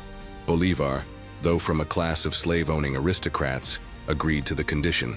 True to his word, after returning to the continent with Haitian help and resuming the war, he proclaimed the abolition of slavery in Venezuela in 1816, although complete and effective abolition took many more years to be realized. The Haitian support was the turning point for Bolívar's campaign.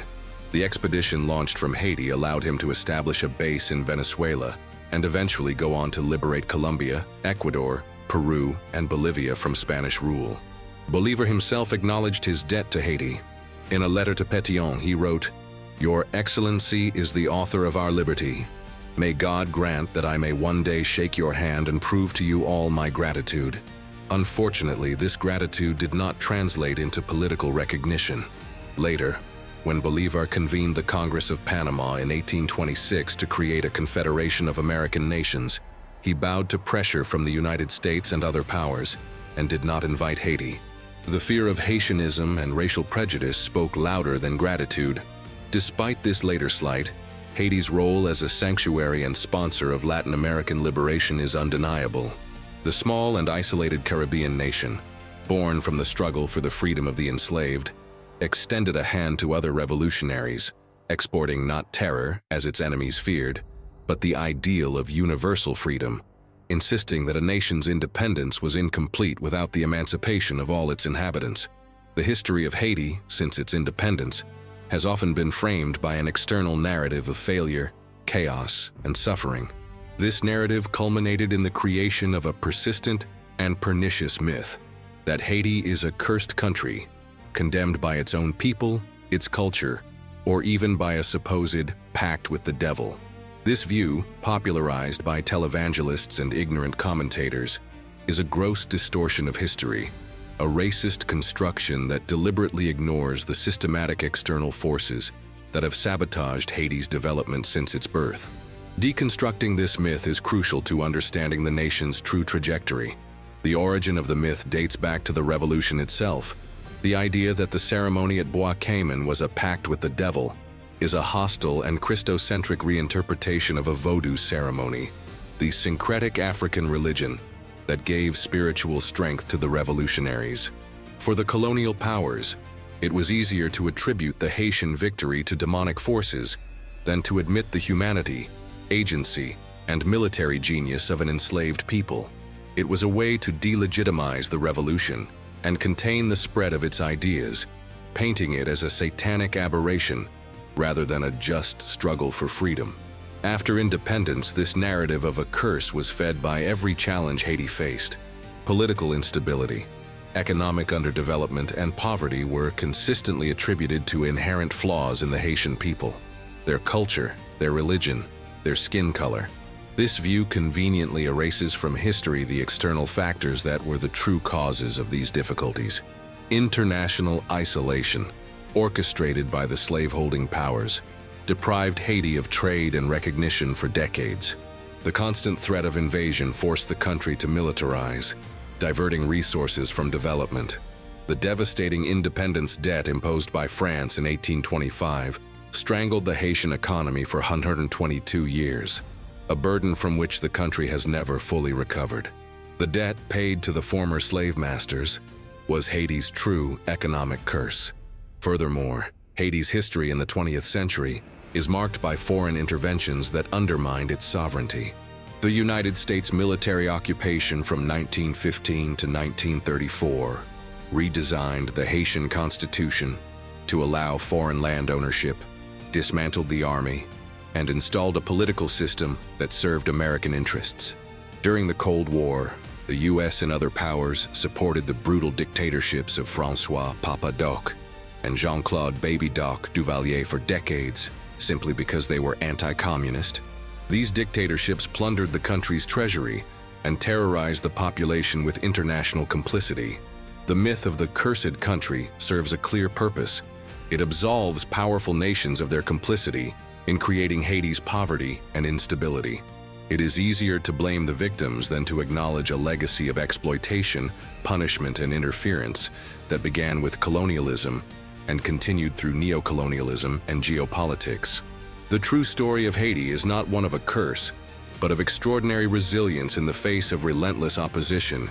It is the story of a people who dared to be free in a world that was unprepared for black freedom and who paid a terrible price for that audacity. Haiti's history in the 20th century was profoundly marked by an event that redefined its sovereignty and deepened its cycle of dependency: the military occupation by the United States, which lasted from 1915 to 1934. This 19-year intervention, justified under the pretext of restoring order and stability, was, in reality, an exercise in imperialist power motivated by American strategic and economic interests, leaving a legacy of resentment and lasting political consequences. At the beginning of the 20th century, Haiti faced severe political instability and a debt crisis. The country had taken out large loans from American, German, and French banks, and the growing German influence in Haiti, in the midst of World War I, worried the United States, which saw the Caribbean as its sphere of influence under the Monroe Doctrine. Taking advantage of the assassination of Haitian President Villebrun Guillaume Sam in July 1915, President Woodrow Wilson, a proponent of intervention, ordered the U.S. Marines to land in Port-au-Prince to protect American and foreign interests. The occupation was swift and efficient. The Marines seized control of the capital, confiscated Haiti's national treasury, transferring it to the National City Bank of New York, and disbanded the Haitian army. They installed a puppet president, Philippe Soudray d'Artiganave, and forced the Haitian parliament to ratify a treaty that effectively turned Haiti into a U.S. protectorate. The treaty gave the United States control over Haiti's finances, customs, and public works for 10 years, a period that would later be extended. One of the most significant acts of the occupation was the rewriting of the Haitian Constitution. The Constitution of 1805, a pillar of Haitian independence, had prohibited foreign land ownership.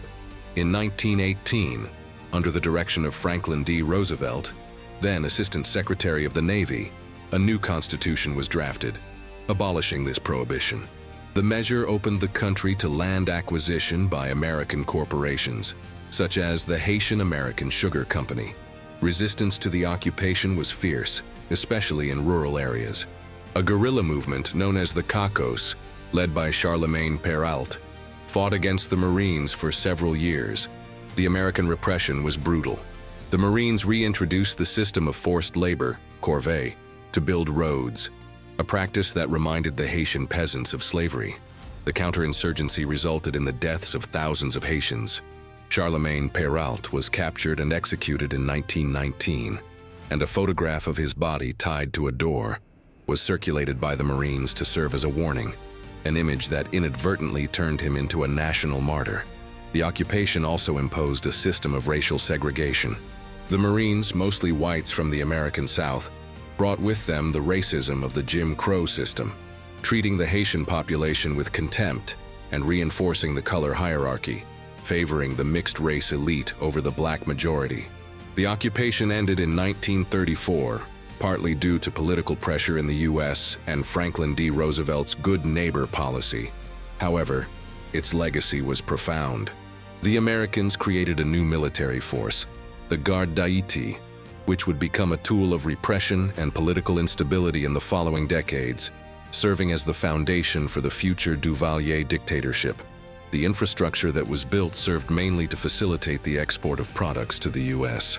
Economically, the occupation deepened Haiti's dependence on the United States. And most importantly, the long violation of its sovereignty left a deep scar of mistrust towards foreign intervention, shaping Haitian politics to this day. The legacy of the Haitian Revolution is vast, complex, and deeply ambivalent. More than 2 centuries after its conclusion, it remains one of the most important and, at the same time, most neglected events in modern history.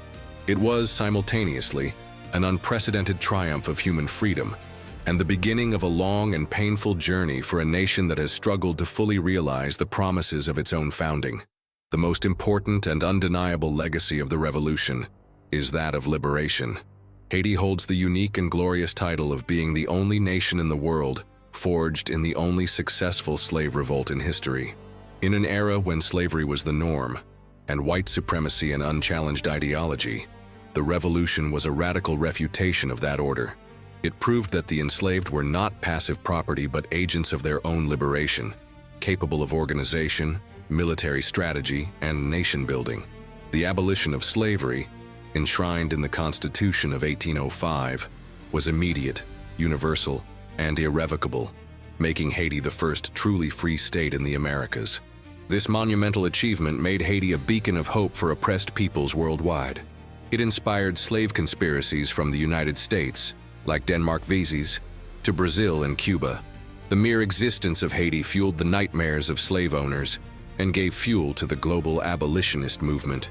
The material support for Simón Bolívar also highlighted Haiti's role as a catalyst for freedom throughout the hemisphere. However, the legacy of the revolution is also marked by the monumental challenges that followed. The price of freedom was terribly high. The war devastated the population and destroyed the colony's economic infrastructure, from which the country never fully recovered. The plantation system was dismantled, but the struggle for an alternative and just economic model led to internal conflicts and instability. The punitive international isolation and the independence debt imposed by France created a legacy of poverty and underdevelopment that was exacerbated by over a century of foreign intervention and domestic misgovernment.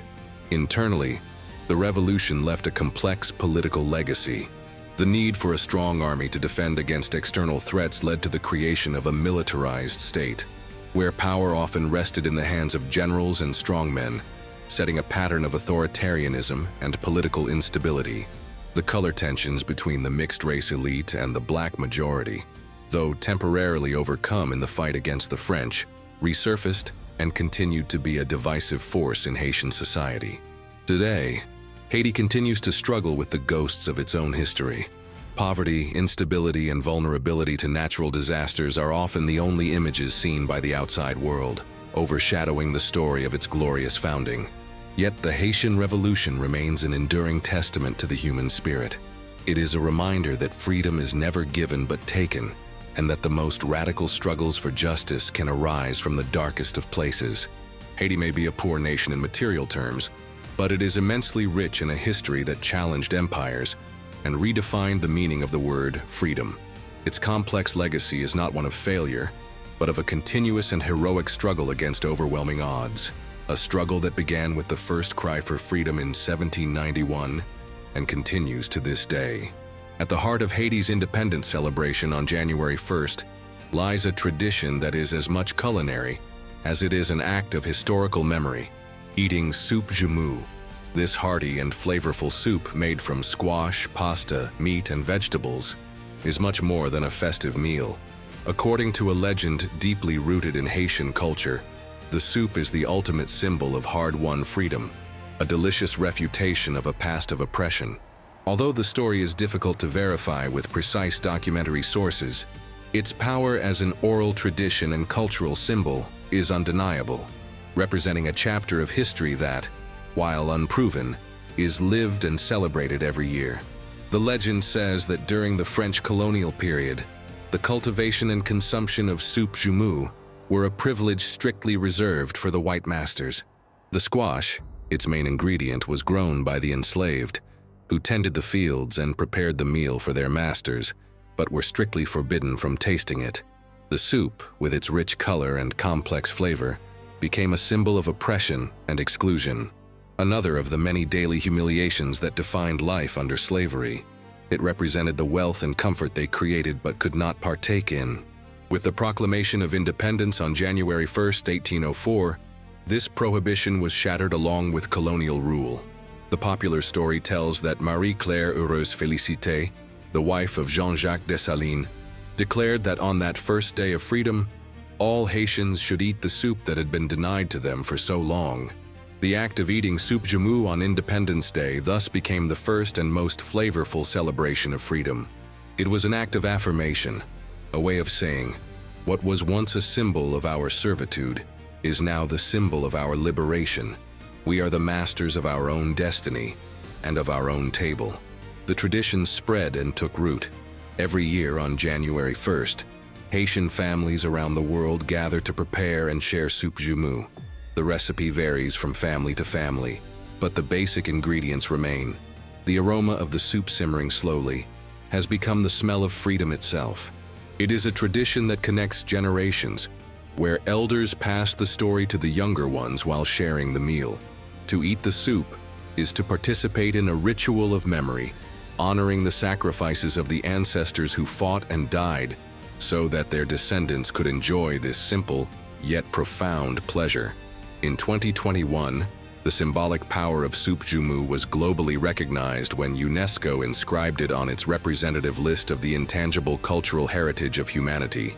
The recognition highlighted the soup not just as a dish, but as an expression of identity, memory, and dignity. The story of soup joumou, whether proven in its details or not, perfectly illustrates how culture and food can become repositories of history and resistance. And if this journey through Haiti's culture and resilience is touching you, consider turning on notifications to be alerted of our future historical explorations. Every story shared is a victory against forgetting. The legend encapsulates the essence of the Haitian Revolution, the radical transformation of symbols of oppression into emblems of freedom, and the reclamation of full humanity through acts of cultural and social affirmation. Haiti's epic journey, from the insurrection of 1791 to the reunification under Jean-Pierre Boyer in 1820 and the fateful debt agreement in 1825, left the nation in a paradoxical scenario. Politically, Haiti had achieved the unthinkable. It was a sovereign nation, a republic governed by its own citizens, where slavery had been eradicated forever. It had survived invasions, civil wars, and international isolation, maintaining its independence against all odds. This political sovereignty, however, was achieved at a devastating economic cost, leaving the country in a state of strangulation that would define its future trajectory. At the end of this tumultuous era, the internal political scene was unified but fragile. Boyer's presidency would bring the longest period of peace and stability of the 19th century Haiti. He annexed the Spanish part of the island, the future Dominican Republic, in 1822, ruling over all of Hispaniola.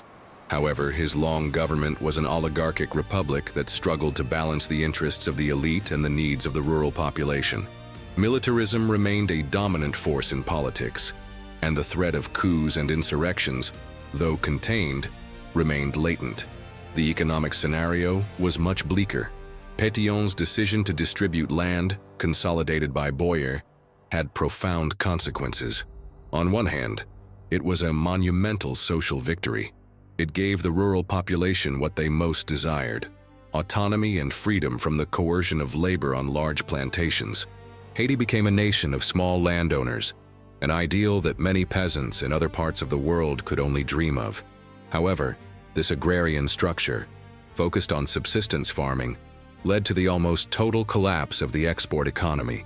Sugar production, which had made Saint-Domingue the richest colony in the world, practically disappeared. Only coffee, which could be grown on small properties, remained a significant source of export revenue, but it was insufficient to sustain the country's economy. This collapse in production was catastrophically aggravated by the independence debt imposed by France in 1825. The agreement, though it secured diplomatic recognition, was an economic poison. It forced Haiti to divert its scarce revenues to pay its former masters, instead of investing in its own development. To meet the debt obligations, Boyer's government was forced to implement harsh fiscal policies and take out loans at exorbitant interest rates, trapping the country in a cycle of debt that would last for more than a century.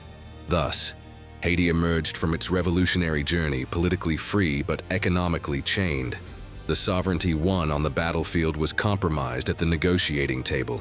The system of small holdings guaranteed the personal freedom of the citizens, but at the same time, undermined the economic base of the state, making it unable to withstand external financial pressure.